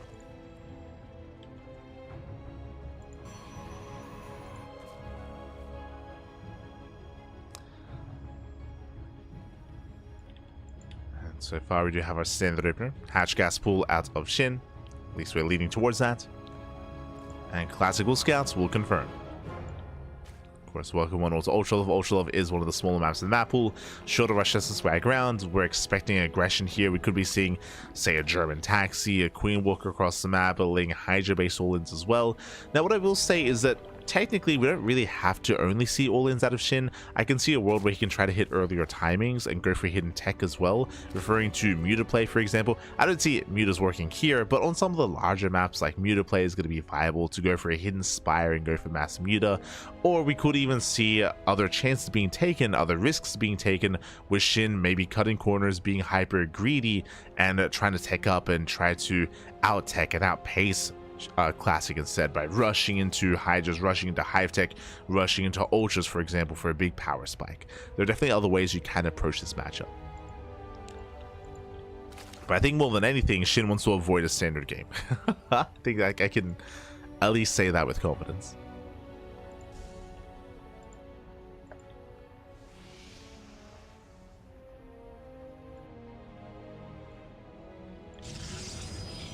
As we have our Stargate opener at a Classic.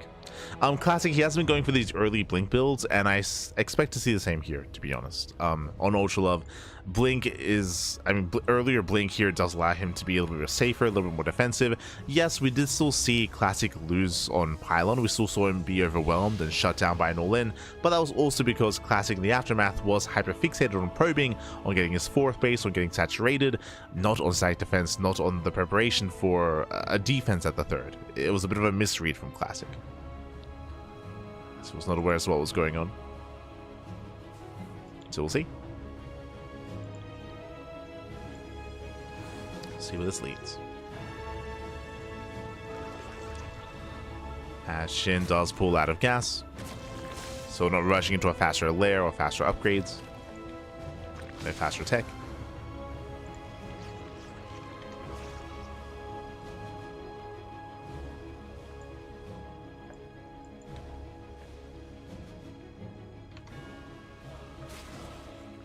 Classic wants to go to bed soon too. Everyone wants to go to bed.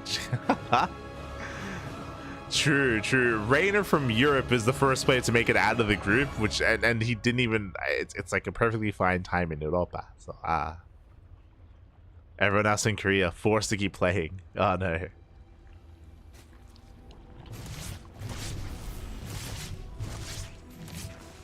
As we have a 16 Zerglings on the way. That's quite a big investment here. Are we going to go for a Linguine all-in? It seems to be the case. So again, we're expecting non-stop hyper-aggression here, and Lings, they fan out. But no, they get scattered. Yeah, Lings, they get spotted. Classic is aware. And back at him is getting ready, going for the warp in. The Oracles, they do not turn around. And Shin is droning. Shin, he's droning up. The Queens stay at home. Lings, they do hit the third base. And can he force a cancel? Classic, he chose not to come back home with the Oracles. And the base is going to be denied. Nicely done. Denies the third. That was on Classic. Remember, he saw the Zerglings. He chose to try to harass, but there was nothing to harass. And Shin behind this going for a safety Roach Warren. Roach is on the way. Shin is droning. The pressure is on Classic. Pressure is on. As he is moving out. Here come the Oracles, here come the Adepts.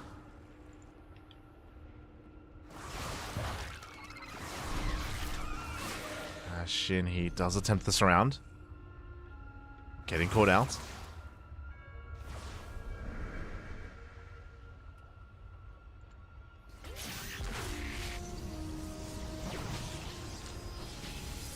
It's caught out. We have our lair on the way. Shin, he's joining up to 3 bases. He's massing up roaches. And I'm not sure if he really intends to saturate a 4th. Still waiting for the lair. Still heavily invested in all these Zerglings. This time Classic is ready. This time he's back at home. But again, his third base is just so heavily delayed. The follow-up was a standard +1 in Blink timing. So standard follow-up here. Classic taking up into Storm, into +1, into Blink. But it has been a shaky start for Classic. It's been shaky.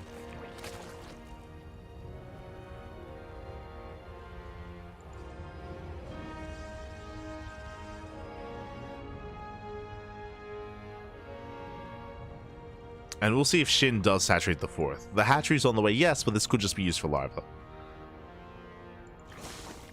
Could still just be used for larva. We're joining up to 63. Lings, they attempt to run by. They shouldn't get much done. Just keeping tabs on Classic. Roaches are amassing. Roaches are building up back at home. Shin, he's done with drone production. We have a wall of... Let's go! We have pylons, cannon on the way. Classic setting up at his 3rd. And upon seeing this, Shin, he techs. Okay! For the first time this series, we're teching up. Infestation bits on the way. Getting ready for what should be Hive Tech. And again, Shin did have a stronger early game. So he's feeling confident. I don't blame him. And Classic is getting ready here with more cannons. More stack defense. He's got 2 Jesus, oh my god. Classic, he was convinced that Nolan was coming. We got a shield battery and 2 cannons at the natural. High Templar getting ready for the storms. And Shin, he's not going for Hive, he's going for a Swarm Host. Okay. Okay. Shin. That's not what I was expecting. Swarm Host on the way. Swarm Host, they have their place against charge-based openers or against Archon drop-based openers as well. True. But against Blink and High Templar, this time less certain of. Lings, they attempt to surround. Nice storm with the Lings, nice storm with the Roaches. Oh, but High Templar targeted. That was 2 Templar falling. Nice snipes out of Shin. Does snipe the Templar. Lurker Den is on the way.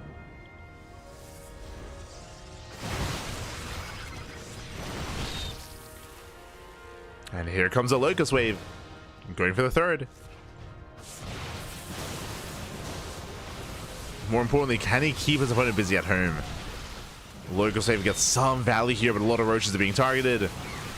Now, the scary thing about going Swarm Host, and the reason why I spoke about how this does quite well against, say, an Archon Drop Opener or charge-based builds as well, is because of the immobility of those unit compositions. But with Mass Blink Stalker here, Swarm Host, they can be punished. They can be chased down. So you can already see that SHIN, he's taking up into Lurkers. Lurker Den's on the way, Hive is on the way. SHIN, he's already trying to get out of this. Does hit the fourth. But alas, Classic is ready. Locust Wave has yet to pay for itself. So almost so far they've killed a cannon. They trade with the army. They get the shield battery, but again, not much else. And every time they send out a wave, the Swarm Host is dead supply. Classic, he can push. Swarm Hosts are on cooldown.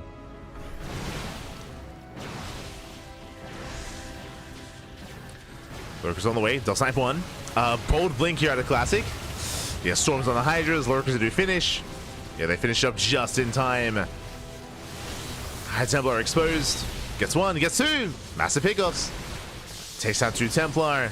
And Classic has to get the hell out of here. SHIN, he holds. Whew. SHIN, he does hold on. Again, the Lurkers, they finish up just in time. The flank with the Swarm Host worked well. And SHIN, he's about to max. He's about to max out. It's a Classic. He does recognize this. He's going into Sky Toss. Second Stargate, Fleet Beacon. But SHIN has momentum. He can try to end things early before Sky Toss. Swarm Host gets spotted. Uh-oh. Yeah, we spoke about Blink Stalkers punishing Swarm Hosts. You can see that here. Swarm Hosts are being hunted down. And there are Stalkers at home to defend as well.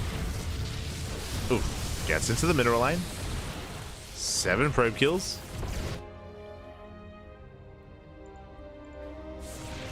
Swarm Hosts, they kind of paid for themselves. They got probe kills. They sniped High Templar. They caused a distraction, more importantly, and we're going for the 4th base. Lurkers are in position. Classic is racing over. Classic, he will lose the expansion. He will lose the mineral line. 17 probe kills, and we're still not done. And Classic going for the base trade. He's going for the base trade. There's one Lurker defensively. We get some decent storms. Kills a Lurker. There's one Lurker left. There's still one more Lurker, and SHIN, he comes in from behind. Classic gets shut down, and SHIN, he will defend, he will attack, takes down the 4th base, defends his own 4th as well, and SHIN, he's snowballing out of control. Snowballing out of control at this point. There's almost nothing left. There's what, 1 High Templar, 1 Immortal. We have a couple of Tempest. Oof, brutal Storm. Storm is brutal. But there's still just so much Zerg. He tanks the storms.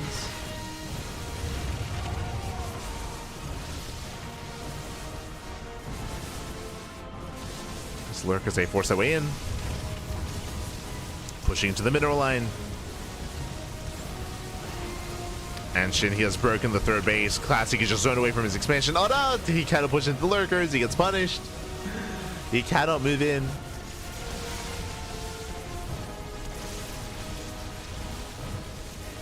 And with that, SHIN, he will claim control of the 3rd.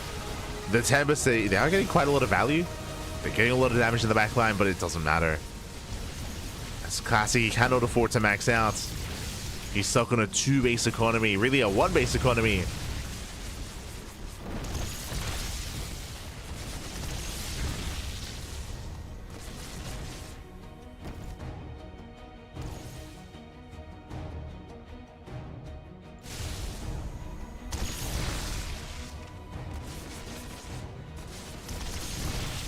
Classic down to 1 base, as his main base is half saturation, likewise here at the natural. And it's all or nothing for Classic. He's got how many? He's got 6 Tempests, so he's up against 12 Corruptors. Corruptor production has begun. Lurkers are morphing in.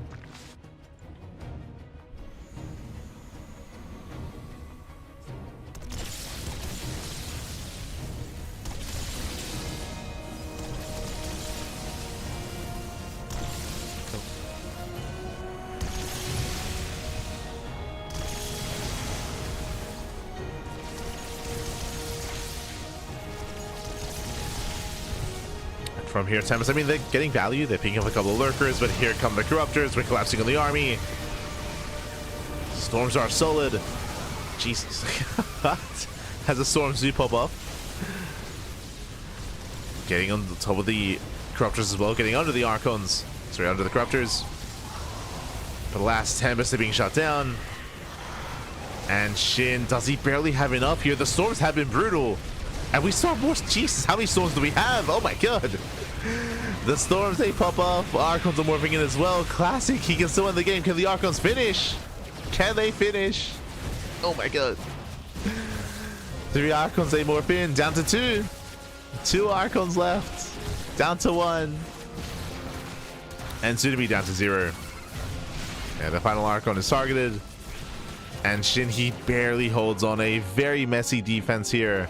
But GG gets called, and SHIN, he will take a lead in the series at 2-1. GG. Whew. GG, well played. That was terrifying.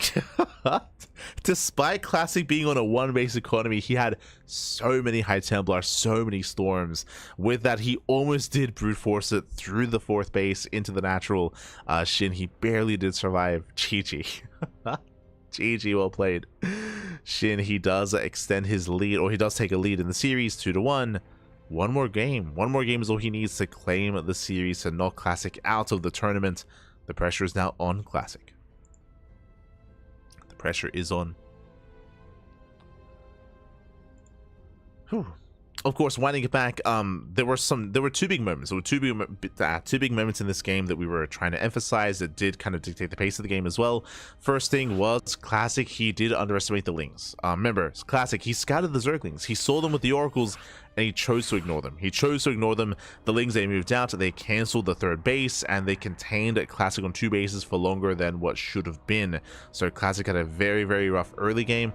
On top of that, if you remember, in the aftermath of that, Classic, he was hyper defensive on 2 bases. He misread the game state. He assumed that SHIN was going for an all-in to end the game, which I don't blame Classic for that assumption because SHIN was ahead. So Classic, he threw down a wall of cannons and shield batteries at his natural, at his 3rd base. And what was SHIN doing? SHIN was droning. SHIN, he was droning, he was taking up instead, so a big misread there from Classic set him further behind, which allowed SHIN to get away with something like Swarm Host play into eventually Lurkers. With that, SHIN snowballed out of control, and now we're getting into game number 4. The pressure is on.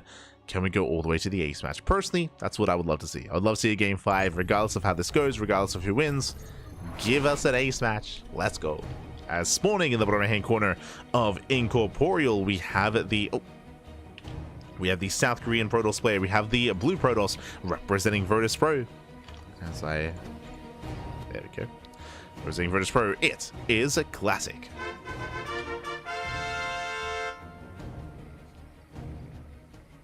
We go.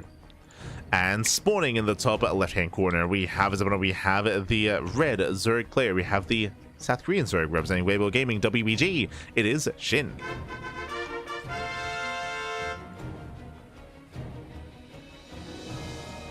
We go. As again, they're playing. It's almost 5 a.m. in the morning in Korea. Almost 5 a.m. Aye. The sun is going to be rising by the time Trigger plays. Feels bad, man. Feels bad. Here we go. We have our initial hatch gas pool. SHIN forsake the unnatural natural. Classic likewise setting up on the low ground.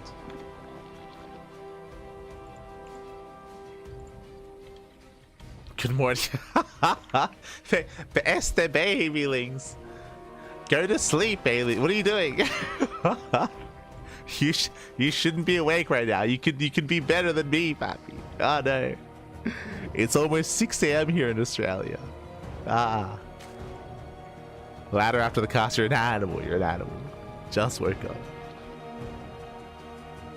Oh. Just catching up with the fight. Just catching up with the chat. You're crazy.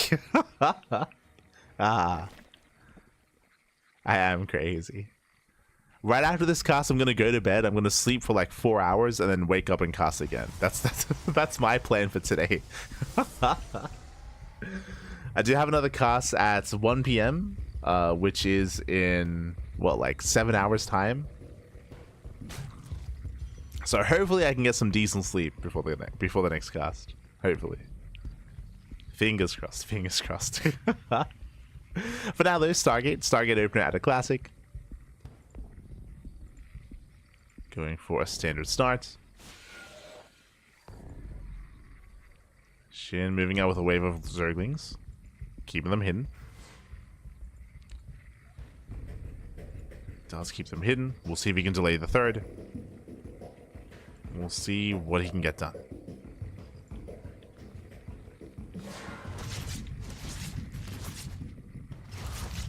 Classic does get across the map.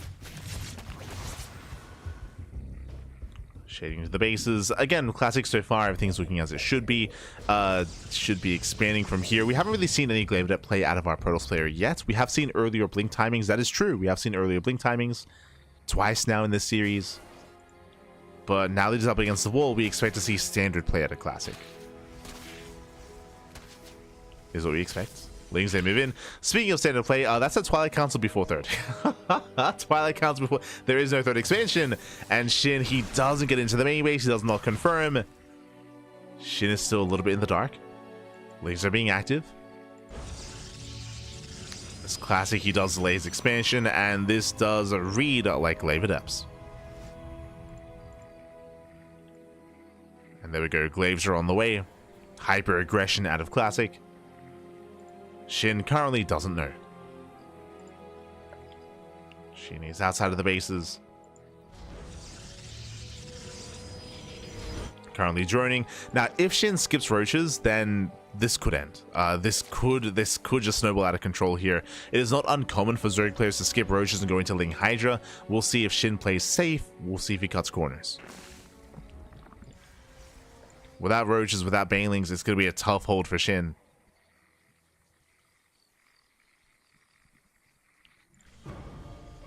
Now, bearing in mind, this is not an all-in. It's not an all-in, but it is a way to get damage done early to give the Protoss player a lead, to give them a leg up. Oof, Evo Chamber looks like +1 melee. It's a bit of a later Evo Chamber. But no roaches. No roaches, no Bailey Nest. Oracles, they move in, they scout the Evo Chamber.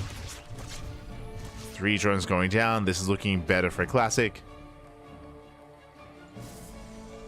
Glaive's almost done. Here come the Adepts, and Shin, he is going melee. So he's skipping roaches, skipping Bailings. He has purely Ling Queen to defend against the Mass Adept. Oh boy. It's not going to be easy. Oh boy. Let's say move in. Now we have a reactive Bailey Nest. Does fully wall off. Oh, just in time. Okay. Does fully wall, but the wall's going to be broken. Yeah, breaks down the wall. Queens, they respond. Adepts are shading in. They're going to get into the mineral lines. Leads are flooding. Does shade into the main. But down to 4 Adepts. Shin, he's holding on. No major losses yet. Pulling the boys. So far losing 4 drones, maybe up to 5. But only 5 workers here. This is acceptable losses. Shin holds. Shin, he holds, he defends. This could have been game. This could have been so much worse. But Shin, he bought enough time. He delayed the shade. He walled off. And with that, Shin, he does hold. So we have more Adepts moving in. Shin taking another expansion. Hydra Den is on the way. Oh.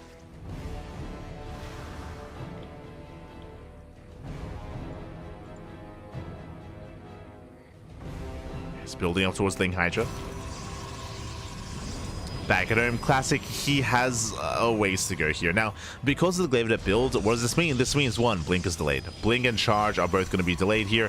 Meanwhile, Forge and +1 also heavily delayed. So this does set Classic behind. This had to get more damage done to allow him to get into this, but alas, everything is going to be delayed for a Classic. There's that much more pressure on him, and it looks like he's going for a follow-up all-in. We're setting up for almost a setup for a Soul Train. We have Mass Sentry, we have Immortal, we're pushing, it's all or nothing. Classic, we're going all in. We're going all in. Gateways are finishing up. How many gates in total? We have 8. We have an 8 gate set up here on 3 bases. So 8 gate 3 base all in. Gee, look at how many sentries we have. Now, what's scary about this all in is because it's mass sentry, how do you deal with force fields? Typically, Ravagers. What does Shin have? Ling Hydra. So there's no answer to the force fields. Force fields, they can completely slice up this army and lock Shin down. Shinny spots the army. Sentries are moving in. Shows those force fields. So far, zones away some of the Hydras. Lings, they collapse in on top of the army. Yeah, force fields, they're not good enough. Up. Does save the Immortal. Oh, the Prism. Prism does pull away in time. And Classic does reinforce. He's pushing in. Again, he's trying to go for the kill. Sage Trap is denied. Force fields, they make it awkward here to engage. As Banelings, they don't quite connect. Classic, can he break through? We have some more circling reinforcements. Oh, Hydras, they kite back, warping in 8 adepts at a time. That's a lot of adepts. And Classic has done it. Yeah, he has done it. He breaks through. GG gets called. Classic, he will tap the series. We are going to the ace match. GG. Whew.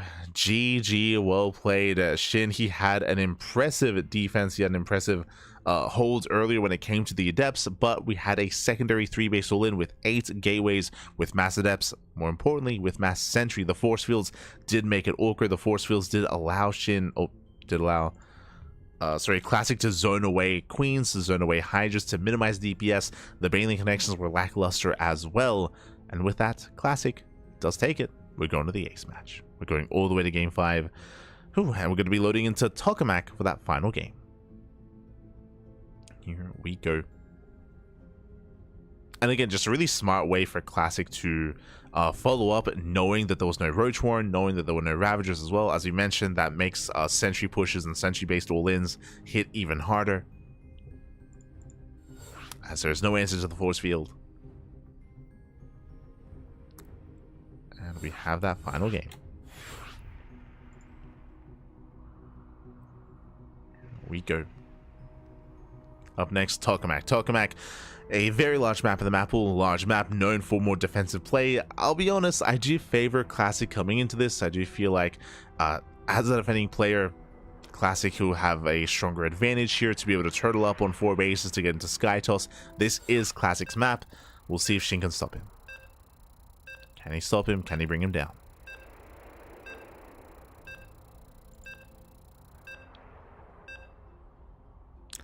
Those first force fields seemed off. I think I agree. I think I do agree there. The first set of force fields were a little bit chaotic, but overall, got it done. Here we go. Getting into the ace match and spawning in the top right hand corner of Tokamak, we have the South Korean Zerg player. We have the Red Zerg representing Weibo Gaming, WBG, being forced into the ace match. Can he bring it back? Can he make it to that final decider match? It is Shin. And Shin. And spawning in the bottom left-hand corner, we have the South Korean Protoss player. We have the blue Protoss representing Virtus Pro. It is a Classic.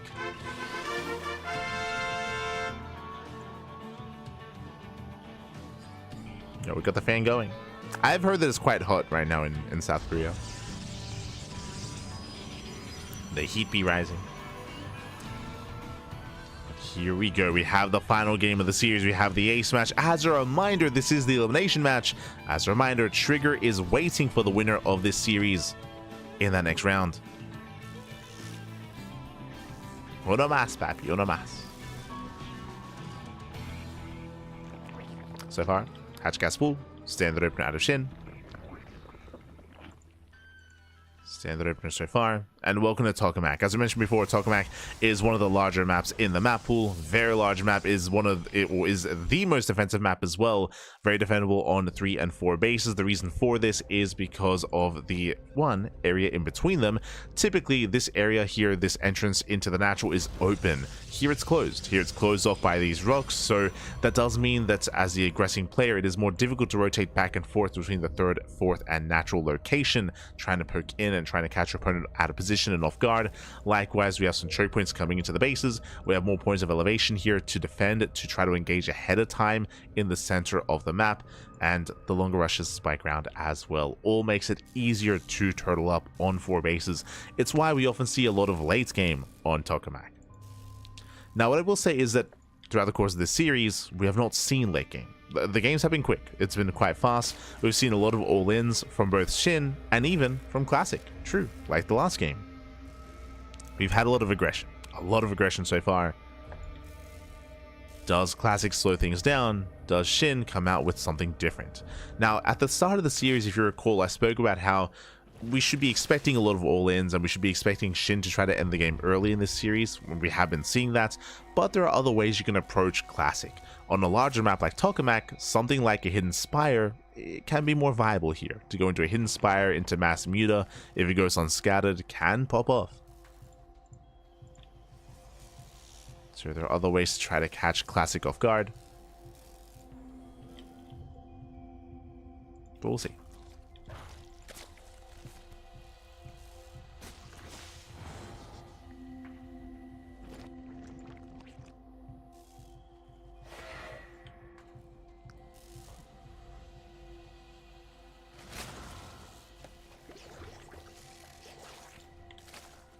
So far we're just chilling, just joining up. From here, Classic should claim his 3rd base, and then we'll keep an eye on the Twilight Council timing. As a reminder, last game we saw a Twilight Council before 3rd base, which did scream Glaive Adepts. We shouldn't be seeing that here.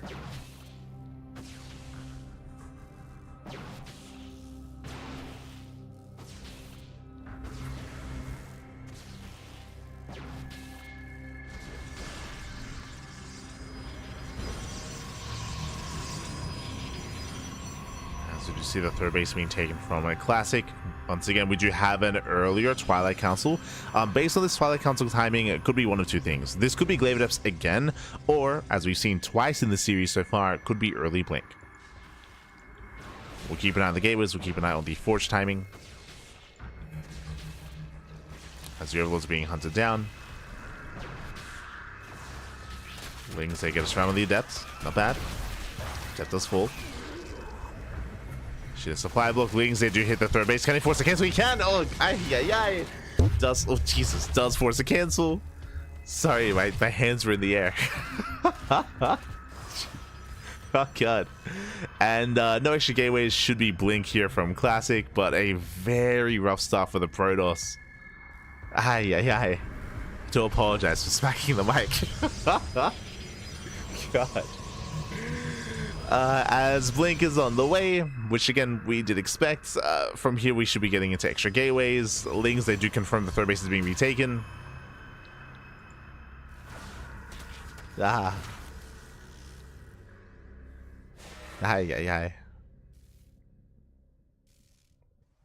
And Classic already taking up into Storm. So faster Template Archives, faster Storm. Oracles, they have a lot of work to do. They get 3 drones across the map. They get some decent damage, 4 drone kills even.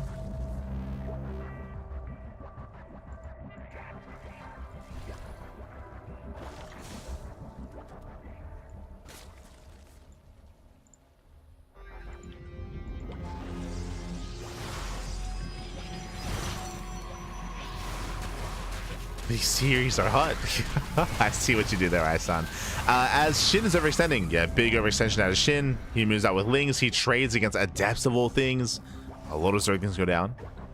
SHIN, we gotta calm down. Calm down here behind this, going into Ling Hydra. Throwing away 20 Zerglings for nothing. That is quite meaningful, actually. That's a lot of Zerglings. And SHIN, calm down.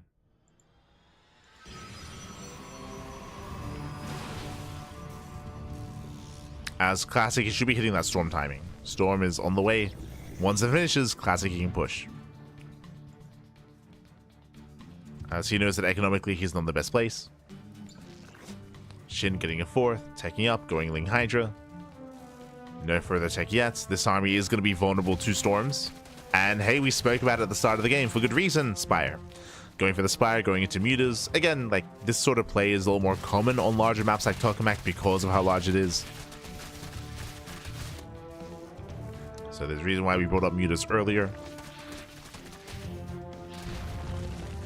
And Classic, he's not pushing with Storm. I assumed he was going for a Storm timing. He still can. He still can. But he's setting up, throwing down a wall of cannons, wall of shield batteries. Classic is turtling up back at home, throwing down stasis traps. He's not pushing. And because he's not pushing, that means that, hey, the Spire will finish, and so far, unscouted. Yep, and Classic is turtling up. What do we see? Second Stargate. Second Stargate, Fleet Beacon into Sky Toss. And again, this is a good map for this. It's a good map to just turtle, to recover, and to take up.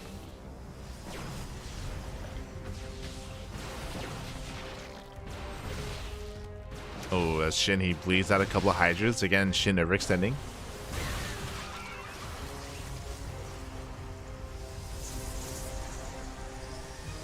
We have 10 mutas on the way. Classic, he's secure on 4 bases. Again, cannon, shield battery, SimCity, stasis traps. We have a safety cannon in the main and nothing at the natural. So mutas have potential.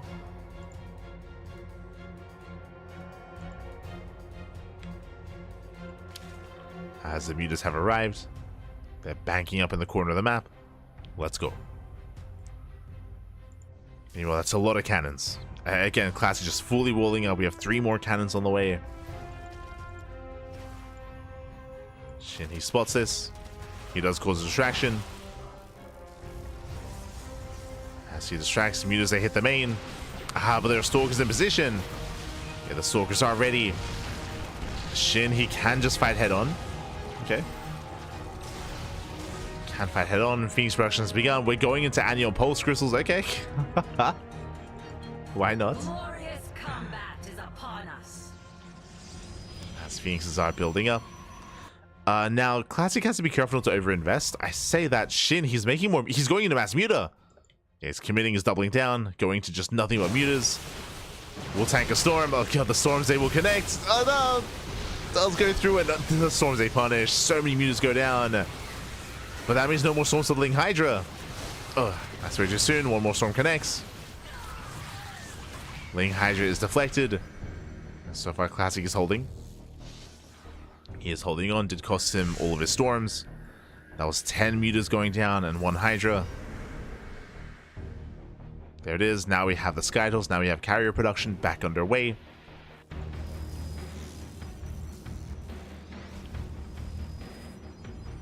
Four Phoenixes.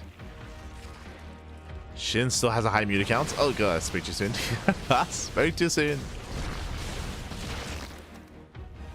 As I do feel like Shin overinvested.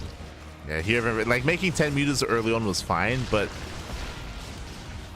he committed even harder, and the Phoenixes, they just bully this army. The mutas, they can never fight this. Can never fight the Phoenixes. Shin, he's maxed out. Stasis goes up. Storm on the mutas. Mutas they dive on the High Templar, not bad. Yeah, Templar are going down. No storms left. No storms left. Can he do it? Shin.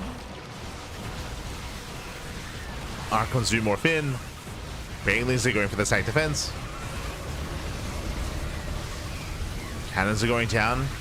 Archons as well. Stalkers, that was a bold blink. But they're getting some of the Hydras, and with that, the Hydras are being shut down, and Classic, he holds, he defends. Again, he fought with the help of his cannons and shield batteries. He will set up defensively, and he shuts Shin down. And Shin is not set up for a longer game. What does Shin have? Shin, he has a high drone count. Yes, that's true. He has drones. What doesn't he have? Infestation Bit. No Infestation Bit, no Hive, no Lurker Den. He has purely Ling Hydra. This is a Lair Tech army. It's a mid-tier army here for SHIN. And the longer this game goes on, the worse it is for SHIN.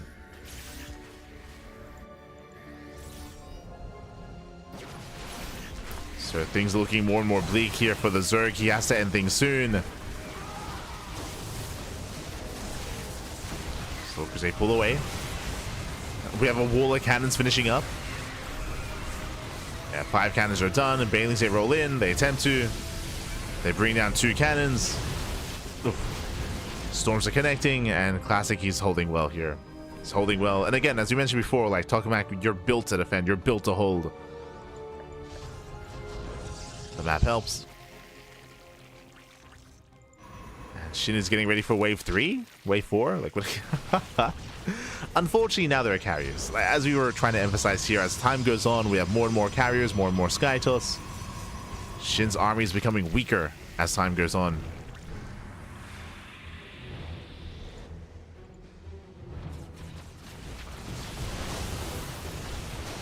Storms to connect. And GG. GG gets called. The writing is on the wall, and Classic, he will survive. He will claim the series 3-2, advancing on to the decider match. GG. Whew. GG, well played. Congratulations here to Classic as it does claim the series. Again, a very intense back and forth. We had some good moments for both players in that final game. Unfortunately, I would say that SHIN did overcommit into mutas. Like, making 10 mutas was fine. He was able to harass a little bit. He was able to force a reaction, but he doubled down. He went up to not just 20. He made 30 mutas in total. We saw that in a way, he was able to at least use them to snipe High Templar, to try to brute force the issue, but again, it was a very expensive investment going into that many mutas and committing that hard. In the end, mutas got shut down, and in the end, Classic, he defended it beautifully at his bases with double cannons, shield batteries, with all the site defense, with the storms, of course, as well. GG. GG, well played. With that, Classic does claim it. With that, we have our decider match getting ready. Up next is going to be a best of 5 final series between who? Between Trigger and Classic. Let's go. Let us go. Until then, we're going to be going on a break. We're going to be going on a short break. When we come back, when we return, we will have the final series of the broadcast. Just catching up. Decider. Let's go. Here we go. So we are going to be going on a short break. Take this time to get some snacks, get some food, get some water, drain disruptors, massage your marines, and hydrate all of your hydras. We're going to be back soon with that PvP. See you soon. See you soon.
And welcome back, everyone. Welcome back to the final series of the broadcast. The final series, the decided match here of the Ro16 Group A of Maestros of the Game. Again, Maestros of the Game is a big event, that offline event that's going to be happening over in France. But we, of course, have the online group stage to go through. And we are here to determine our top 2 players to make it through into the playoffs. We already have our first player, Reynor. Reynor made it through in first place. In second place, which Protoss will it be? Our Korean or Canadian Protoss player. We're here to find out. As spawning in the top right hand corner of Tokamak, we have the South Korean Protoss player. We have the blue Protoss representing Virtus Pro. It is Classic.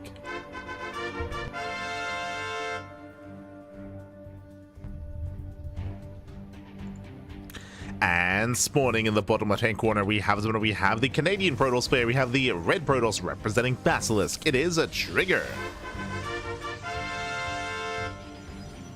Let's go, Pappy, let's go. As we have our PvP, and if you're in the chat, you know what time it is? It is Gamba time. Predictions are open. Place your bets on who you think will claim the series. Best of luck in the chat as we get into our PvP. Oh boy, here we go. Now, as a reminder, this is a rematch. Trigger did shut down Classic earlier in the broadcast, but if you're watching those first couple of games, you'll know that what did Classic do? He went Proxy, Robo, 1 base all in, 2 games in a row. 2 games in a row.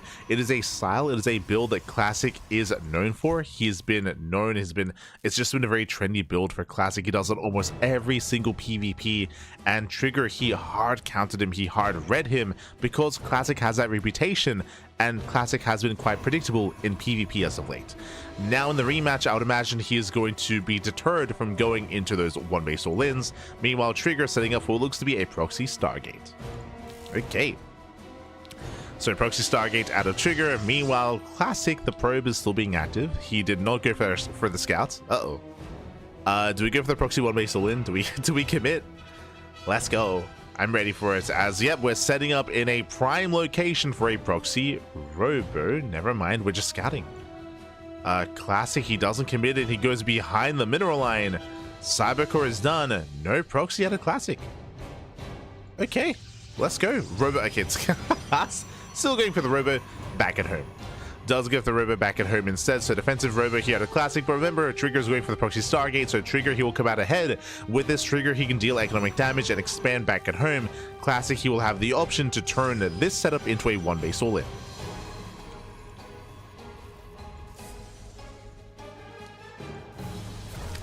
Here we go. So again, the Stargate's almost done. With this, we should be going for the Oracle. The purpose of the Oracle is to get economic damage in the mineral line. And again, with the defensive Robo here, Classic, he can start defensive Immortals if Trigger's going for an all-in. Of course, turn this into a 1 base all-in himself. The Proxy gets found. Nice scout. Very nice scout by Classic. He scouts, he confirms. Ooh, gets a first shot off. And Classic does shoot first as well. So a rough start here for Trigger. Oh, we'll lose that first to death. It gets quite low, does survive at least, but very, very low HP, and there we go, does get hunted down. Pylon's under fire, the Oracle will make it out. Back of the main base, shield battery is done, which means Classic is ready. He's ready, he's secure. He shouldn't lose workers.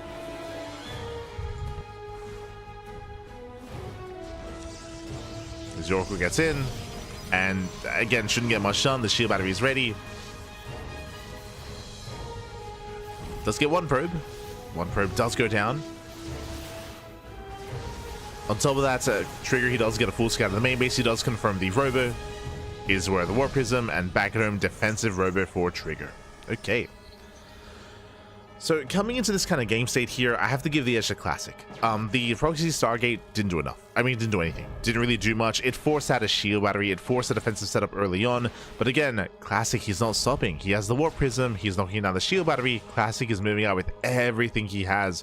And it's going to be a tough hold here for Trigger. Trigger, he's getting a defensive Robo himself. But remember, the Robo is delayed because of the Stargate. So Trigger, he's in danger. At least the Oracle's still alive. The Oracle does force some supply to be defensive back at home. So Classic is moving in.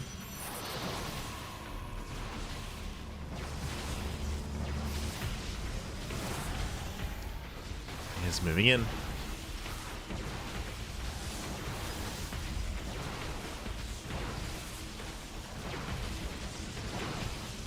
So far, we do see Classic expanding back at home, not going for the all-in. Okay, does expand, and Trigger does confirm. He does confirm. He knows. Gateway goes down. Classic looking to take a lead, looking to get further ahead, which means he's not going to push into the main. So Classic is not pushing into the main base, he's just containing Trigger, and he's forcing Trigger into a one base all-in instead. Into one base play.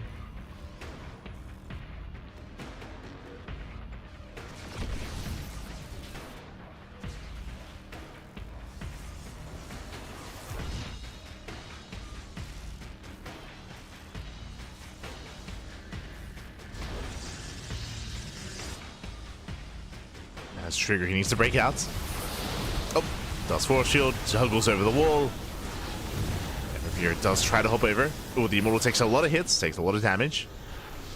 Nice defense out of Classic. Stasis Trap is baited out. And the pressure is still on Trigger.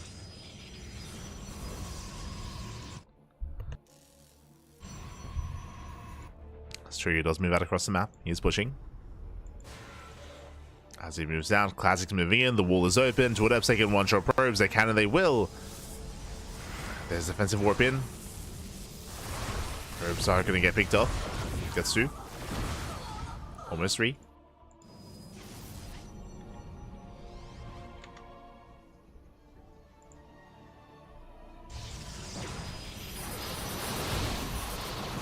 Trigger does push forward. His army gets turned away. Yeah, a lot of wasted DPS there.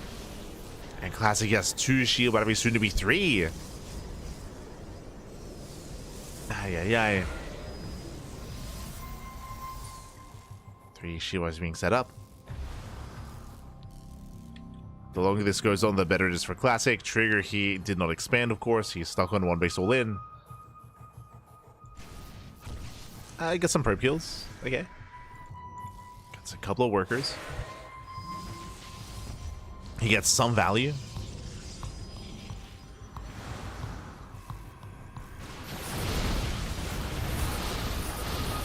Trigger trying to force his way forward. Pushing further in.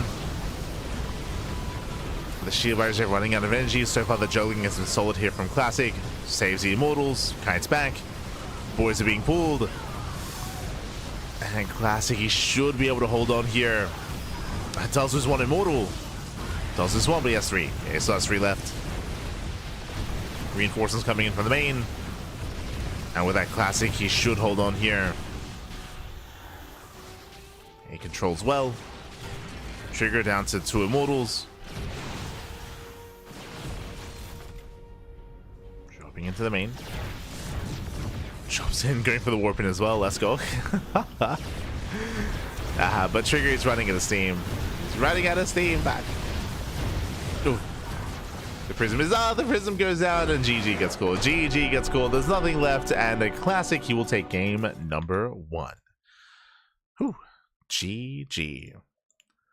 Classic does take a lead in the series. That does take the first game.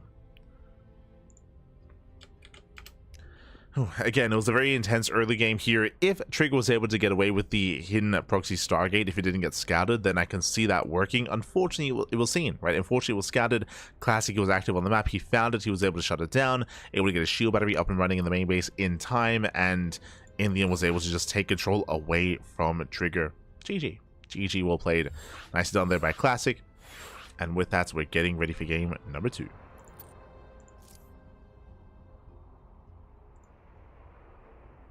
Getting ready for that second game.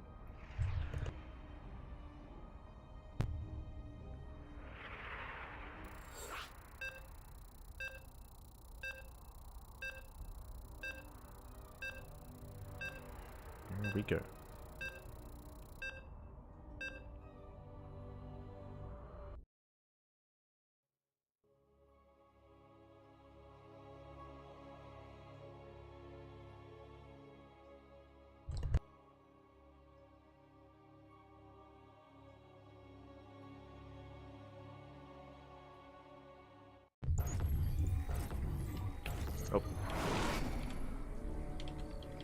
Here we go. We're getting into our next game, and spawning in the bottom right-hand corner of Maganatha, we have the South Korean Protoss player. We have the blue Protoss representing Virtus Pro, leading the series 1-0. It is Classic.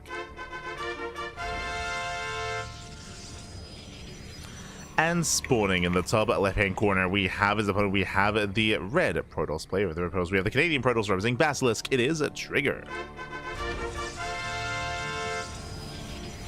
Here we go. And again, Classic does take the initial lead in the series. We'll see if Trigger can recover and bounce back. Again, a lot of it came down to the openers, a lot of it came down to the builds of choice. The scouting, of course, as well. True. We'll see how our players do open up. How do we open up? How do we adjust? Classic does have some momentum. But again, after what happened in the first series, I don't expect to see Classic go for the 1-base all-ins again. Referring to the proxy robo. As we have Classic going for a 2-gate opener. Trigger going for a gate expand. Okay, sorry. 2-gate. A much later second gateway, but he does get the gateway nonetheless. Whew, for a moment there. I mean, it's, yeah, it is a bit of a slightly different opener, but overall, we're building up. 2 gateways. 2 gateways out of Trigger, 2 gateways out of Classic. So far, so good. There's no probe out on the map yet. Trigger, he is moving out.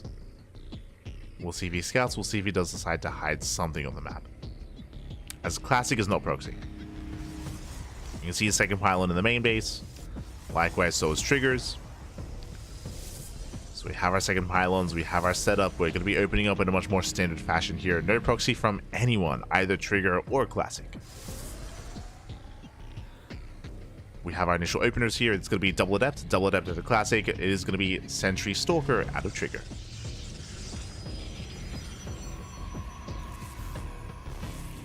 At the casting VIP. Absolute machine unit. You make our life better, man. Thank you. I appreciate the kind words. Appreciate the kind words, man. We do what we can.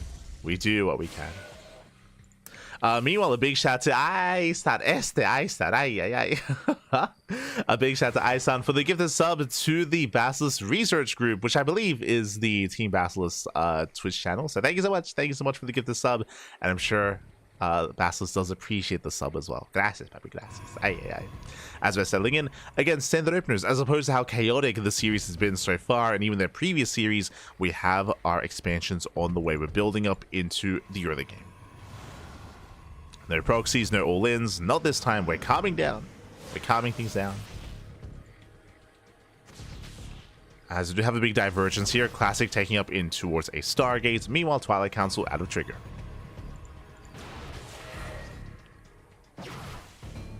With this, Classic going to be hoping for economic damage. Trigger, who will gain map control with Blink. Nice catch out of Trigger. Takes down... Oh, barely not. Barely does get the Adept. Adept goes down.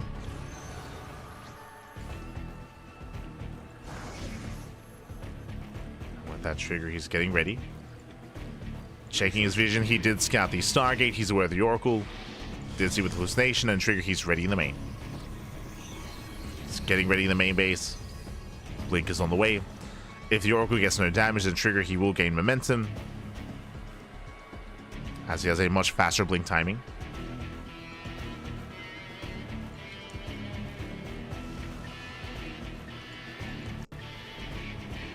The Oracle's looking for a way in. Trigger is in position. So the Oracle does get one. One probe so far. Adept into the main base. Nice reactions out of Trigger. He pulls away. We'll lose 2 probes for 1 Adept. Not a bad trade for Trigger. Now what's important here is that the Oracle is still alive, and it's not just 1, now building up to 2 Oracles. So 2 Oracles, they can one-shot probes. They're going to be that much more threatening. It's a bigger investment here from Classic, but has a lot more potential.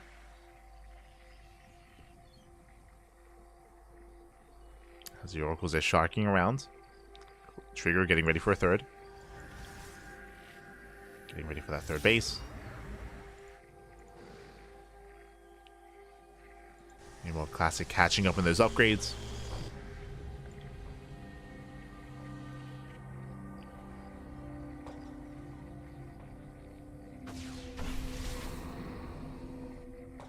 Ooh, as Trigger, he does find a proxy.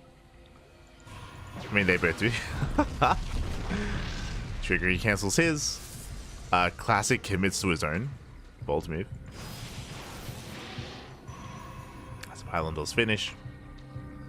And we see no massive gateway explosion. We have 4 gates set up here for Classic True. He has 4 gateways, Trigger has 3. He moves out for the Pylon. As Trigger's arm is revealed, Classic can try to go into the mineral lines. So as those 2 oracles going into the natural. Only 1 stalker. Yeah, and probes are going to go down. Trigger, he did not leave enough at home to defend. 1 oracle does fall, but that's still going to be 6 probe kills. Ay, ay, ay.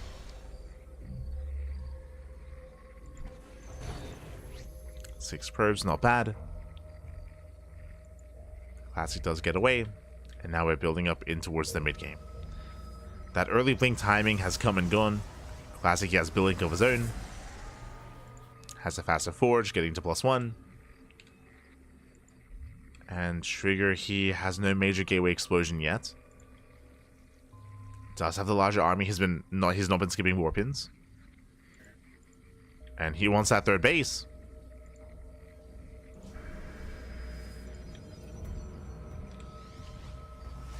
Wants that expansion. Trigger, he's up by 4 stalkers. Does tank a couple of shots. Oh. Trigger, he doesn't commit. Trigger pulls away as he backs up. Classic does have that slight edge. He's slightly ahead in workers thanks to the Oracle economic damage. Not just that, but faster +1, and now faster tech, faster robo.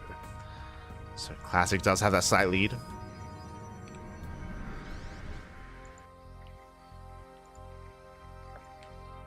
And the pressure's on Trigger. Trigger, he will have the faster Immortal. Immortals are on the way. As we get into the mid game, we'll see what kind of compositions we start to work with. How many Zealots, how many Stalkers, do we take up into Archons as well? We'll see if we can get there. Oh, dives on the Immortal. Very nice catch. Immortal goes down, and Classy gets the hell out of here. Does pull away, gets punished. Stalkers are falling. He's going to be punished. Sentry goes down as well. You can see Classic trying to bait the army into stasis traps. But Trigger, he doesn't take the bait. He defends. He punishes. Oh, I'm just getting another Stalker. So we do have a back and forth trade. Still better for Classic as he sniped an Immortal. But Trigger, he does still punish. He reinforces, going for the 4th. That should force a cancel.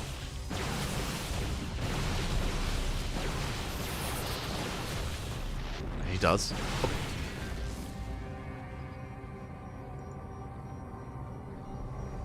Does cancel the 4th. Oh. With that, he pulls away. Now, my biggest concern coming into this is that Trigger, he never got charge. Charge was never researched here for Trigger, so Classic is refining his army, getting into Blink Stalkers, now into Charge Ults, Immortals, and soon to be Archons as well, just getting into a more refined composition. Trigger, he is committing to almost purely Blink Stalker, with a couple of Immortals mixed in. Classic will have the more efficient army. Zealots do an amazing job at just tanking, they're also very cheap as well. They tank well, they trade well against Stalkers and Immortals.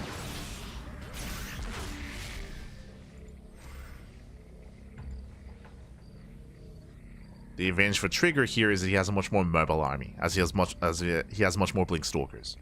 So he can backstab, bypass the army, blink it to the main base, hit the would-be 4th. He has a lot more maneuverability. Going to Glaives, okay. That I wasn't expecting. Glaive Adepts not charge out of Trigger. Let's go. Glaive Adepts, they don't really scale too well into a longer game. So it's going to be a lot more committed here from Trigger. A lot more committed. Glaive Adepts are, in a way, a band-aid solution to charge lots. Oh. Oracle finally goes down. Classic has that supply lead, and he has a massive wave of Zealots. He's got a couple of Archons sprinkled in as well. 31 zealots. No, no. A bit of a miss rally. The mortal goes down. And Classic is moving in. How many adepts? 13. They'll help. Their goal is to help deal with the zealots, with the chargelets. But Glaives is not done. And Glaives not complete. Classic setting up for his attack. +3 is on the way, dives on the Stalkers. And Stalkers do struggle. That's what, 3-4 Stalkers going down already. Gets into the mineral line. And Classic, he does commit in. Collapsing on the army here. Adepts are trying to hold their own. Do have a flank coming in as well. But Zealous take on top of the Stalkers. Adepts are met by the Archons. And Classic, he should be able to take this, at least pushing into the natural. Yeah, the natural base is going down. That's going to be 18 probe kills. When it comes to the main fight, Trigger, he does hold. Snipes to Prism, not bad. Prism goes down, the Immortals as well. And Trigger, he deals with the main army, but at a cost. At the cost of his natural. 19 probe kills. And we gotta go. Like, we gotta send it. We gotta counterattack. The longer this game goes on, the better it's gonna be for Classic. Classic has a better economy. He's remaxing, he's rebuilding. He's setting up back at home. And Trigger's on the timer. Oh, Stasis goes off. But he did shade in time, true. He cancels.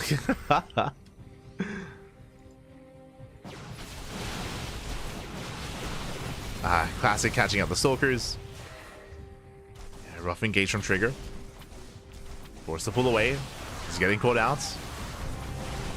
Depths are falling. Faster +3 as well. Bear that in mind.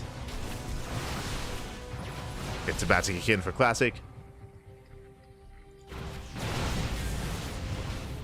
Trigger does catch an Immortal.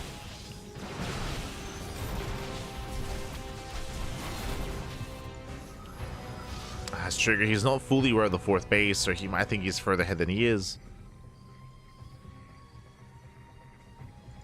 Still committing to more adepts.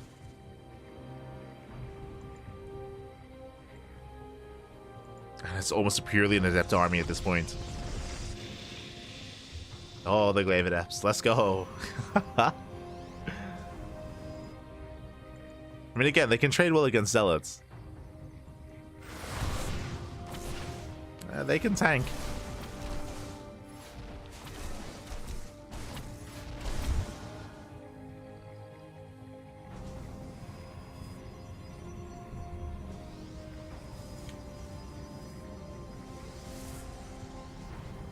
Has this all or nothing for Trigger. We just commit to Mass Glaive Adepts. Let's go. Waiting for +3. +3 is being chronoed. Now, if Classic builds up a high Archon count, and my concern here is he's getting 4 Archons. That's a lot of Archons. High Archon count, high Stalker count, he should be fine. As we mentioned before, like, this army here for Trigger does not scale well into a longer game. Against a more tech-heavy army. Against more Archons. Here we go. +3 is now finishing up. 5 more seconds. And we're going for the shade. We're sending it. Oh. Doesn't quite commit.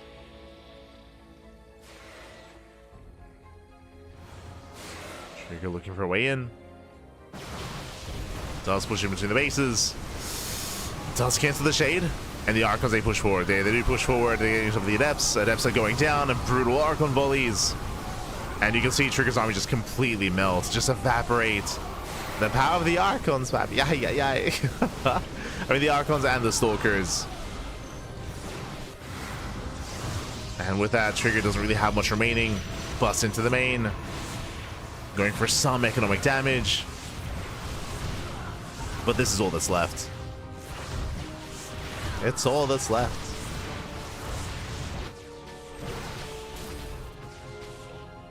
And Classic, he defends and he attacks. He pushes out across the map, catching out the remaining Stalkers. Blinks forward. Again, it was a rough earlier mid-game for Trigger, as he was just falling behind. He was stuck with Adepts. now we pull the boys. Trigger just getting desperate here. And Classic looking to take a lead in the series and extend his lead. Again, Classic, he had a much harder time in the first series, but here in the rematch, GG gets called, and Classic does take a 2-0 lead. GG. Whew. GG, well played. Winding it back, as we were mentioning, Trigger, he was stuck with Mass Blink Stalker. He chose not to take up. He was able to deny the 4th base, but only the first time. He wasn't aware of the backup 4th base in the bottom left-hand corner of the map, and he did decide to go from Mass Stalker into Mass Adept, which, as we mentioned, it's a bit of an all-in, going for that kind of style just because it doesn't scale well into a longer game, especially against a more Archon-heavy composition, which Classic was getting into. When it came to the big fight that occurred, yes, Trigger did, in a way, claim the fight. He was able to win the main engagement, but it cost him the entire mineral line, so he had no economy remaining. GG. GG, well played. With that, Classic, he does extend his lead, and we'll see if Trigger can start the comeback. Now again, Classic, something that he's known for is one-base all-ins with proxy robos, which is why we saw that twice in their first series. Here, we're not seeing it at all. Here we had a bit of a more standard game, actually. We got into a 4-base setup, which I didn't think we'd get. We got up to 4 bases, built up into the mid-game. Can we get there again? Up next, we're loading into Pylon. Pylon is a much smaller map, and the map pool the aggression is on. And I'm sure our players are fatigued as well. We mentioned this earlier, but both Trigger and Classic are in South Korea, and it is almost 6 a.m. It's almost 6 a.m. in the morning in South Korea. It's I mean, the sun is rising in front of my face. the sun has risen, papi. Yeah.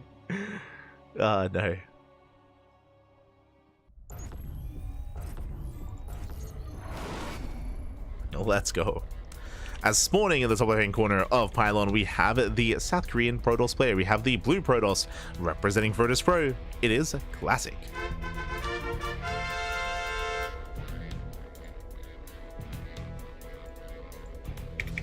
And spawning in the bottom right-hand corner, we have his opponents. We have the Canadian Protoss player. We have the red Protoss representing Basilisk. It is a Trigger. Here we go. As the pressure is on, now is the time to bring it back, to start that comeback. Let's go. Let us go. Again, despite how early/late it is, I wouldn't be opposed to Trigger bringing us all the way to Game 5, to the Ace match.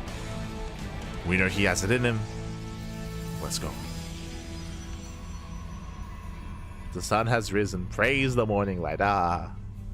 Let's go.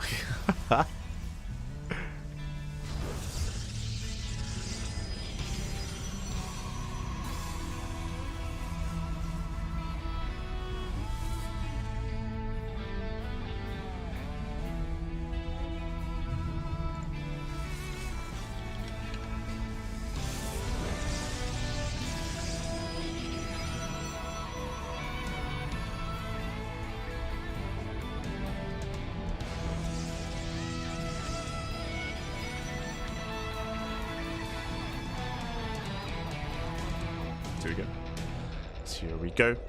We are going to be setting up. So far, we have a 2-gate opener here out of Classic. Likewise, 2-gate opener out of Trigger as well. But Classic, the probe is across the map. And looks like we might just be going back to what we are best known for.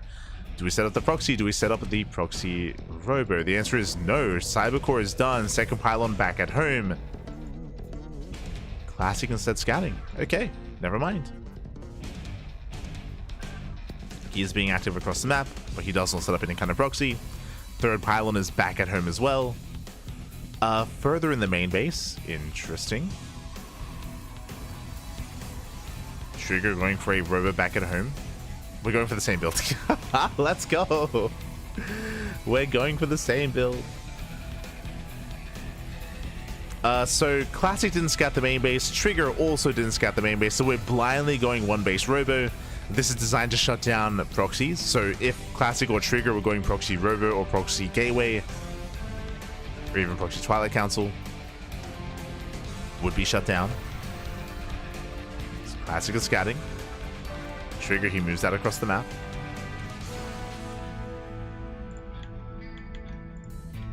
Tells move out.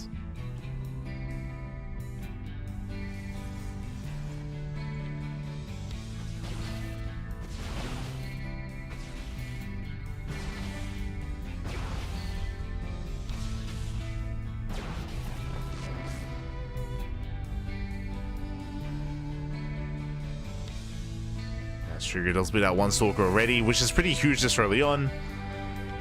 This early on, every unit matters that much more. Classic will expand. And Trigger is going for the one base all in. Yeah, one base all in out of Trigger. Third gateway is on the way. Prism is on the way as well. We're committing.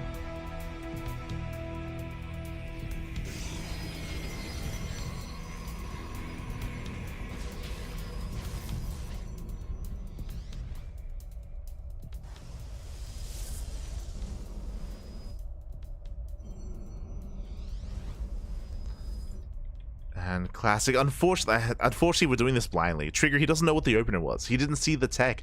Because of the safety robo opener, Classic, he's ready.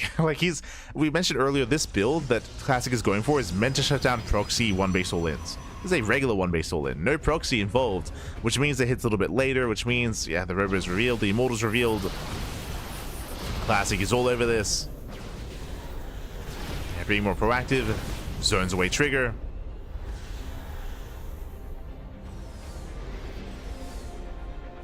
And Classic just getting further ahead. Now, Trigger can still try to outposition his opponent. He can try to drop into the main. Let's go.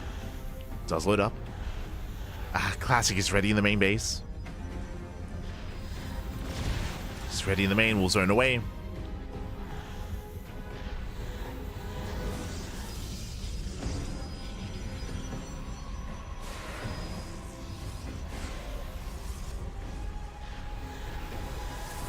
So warping in.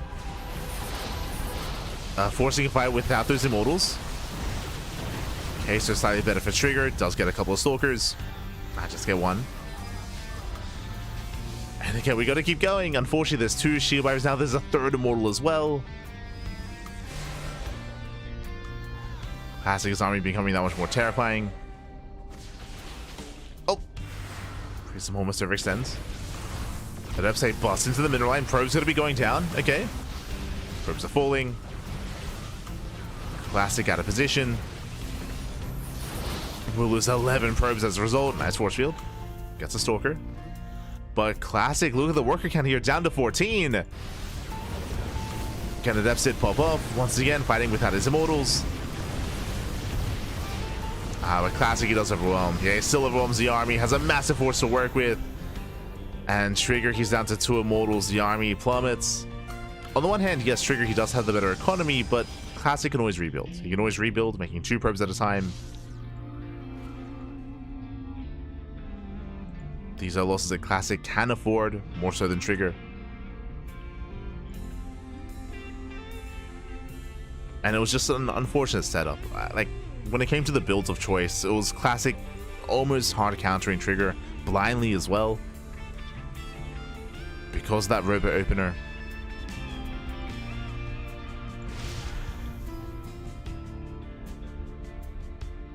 Trigger, great. Let's go. Going for disrupt. I mean, going for one final Hail Mary play. Let's go. One base disruptor. Send it, Pappy. Send it. Technically, this can work. You could be down 20, 30 supply. And still take a fight with some Novas.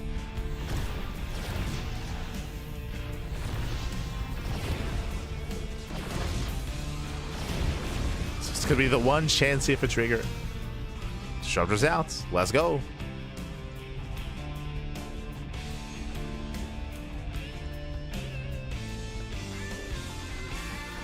Oh.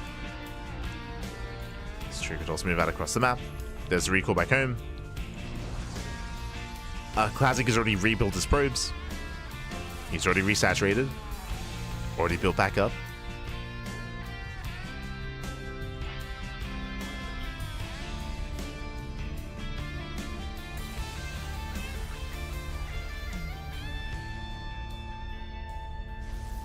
Classic is already pre-spread. The gateway is the only really thing that's vulnerable. Gets one adept. Graze is one of the immortals. Alas, not good enough. Nice control. Trigger doesn't lose anything. Trigger does save every unit. Pulls away.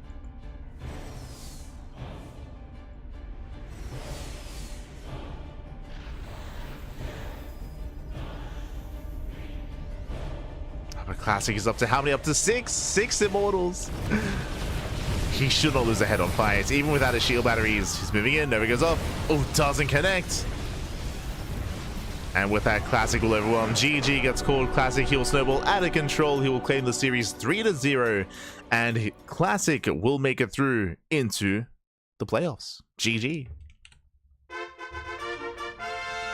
GG, well played. Classic, he will claim the series. Again, Classic did go down 2-0 initially to Trigger, but we spoke about that. We spoke about how Classic was very predictable in his play, did go for non-stop one-base all-ins with the proxy robo. Trigger did shut him down, but here in the rematch, Classic had a completely different approach. We even had some macro out of the two players in game 2 on Maganatha, so again, Classic, he was able to completely readjust, which I do appreciate. Did readjust, did approach in a different way, and Trigger, alas, was not quite ready for this. I'm sure fatigue also coming to play for both players in this series, as now they can both get some rest. It is almost 6 a.m. or it's about to be 6 a.m. in the morning in South Korea, so both can get some well-earned rest here. And a shout out to Trigger for, again, claiming the series earlier, for making it to that winner's match, but alas, does fall here in the rematch. GG. GG, well played. Congratulations to Classic. With that, we have our confirmed players making it through into the playoff spam. As you can see here on my right, we have Reynor. Reynor, he was the first to make it through, took down Trigger 3-0 after taking down SHIN 2-0. Reynor not dropping a single map. Meanwhile, Classic, he had to work for it. He had to work hard. He initially lost to Trigger 2-0, and Classic barely made it out over SHIN in that best of 5 as well. Could have gone either way. Could have gone either way. It was very intense between both SHIN and Classic. But in the end, Classic does make it through, and with that, GG. GG, well played. Does win the rematch, and Classic alongside Reynor advance on into the playoffs. GG. Meanwhile, when it comes to the rest of the group stage, tomorrow in less than 24 hours, we're going to be live with Group B.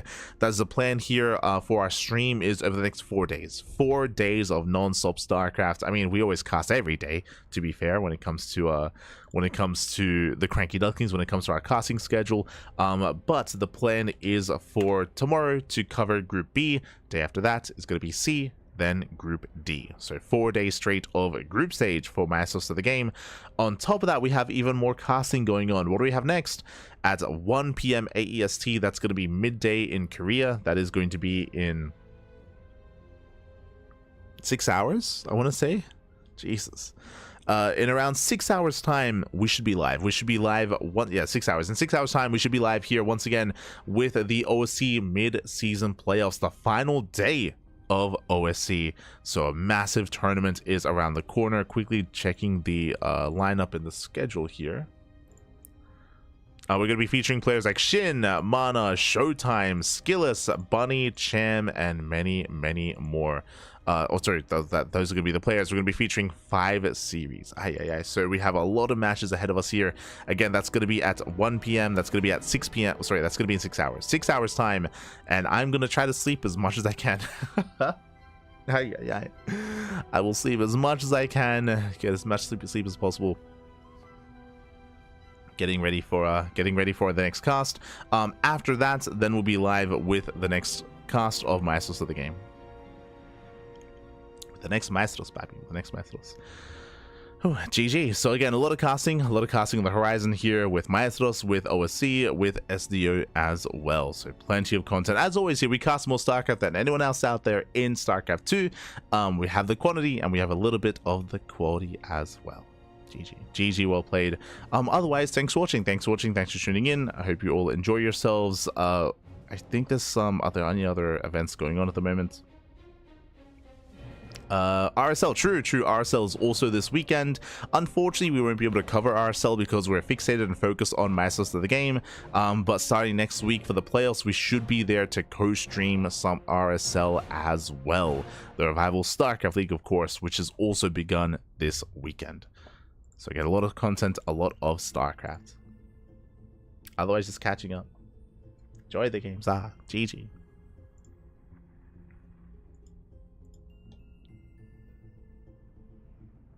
Hope you get some rest and ramen. Oh no, I'll get the rest at least. I'll get the rest. I'll try. Otherwise, with that, we are going to be wrapping up. Stick around. We're going to be giving another StarCraft streamer a raid. We'll find someone to send everyone over to. Otherwise, we'll see you guys in 6 hours for some OC content. We'll see you guys in less than 24 hours for Group B. When it comes to Group B, quickly double checking here, Group B is going to be Cyril, Björn, Xian, and Ryung. That's going to be an intense group. And again, that'll be tomorrow in 20 hours time. 20 hours time. So look forward to that. Otherwise, I'm gonna go straight to bed. Take care, everyone. Take care. Buenas noches. Hasta luego. Until next time. Ciao. Papi ciao. Until next time.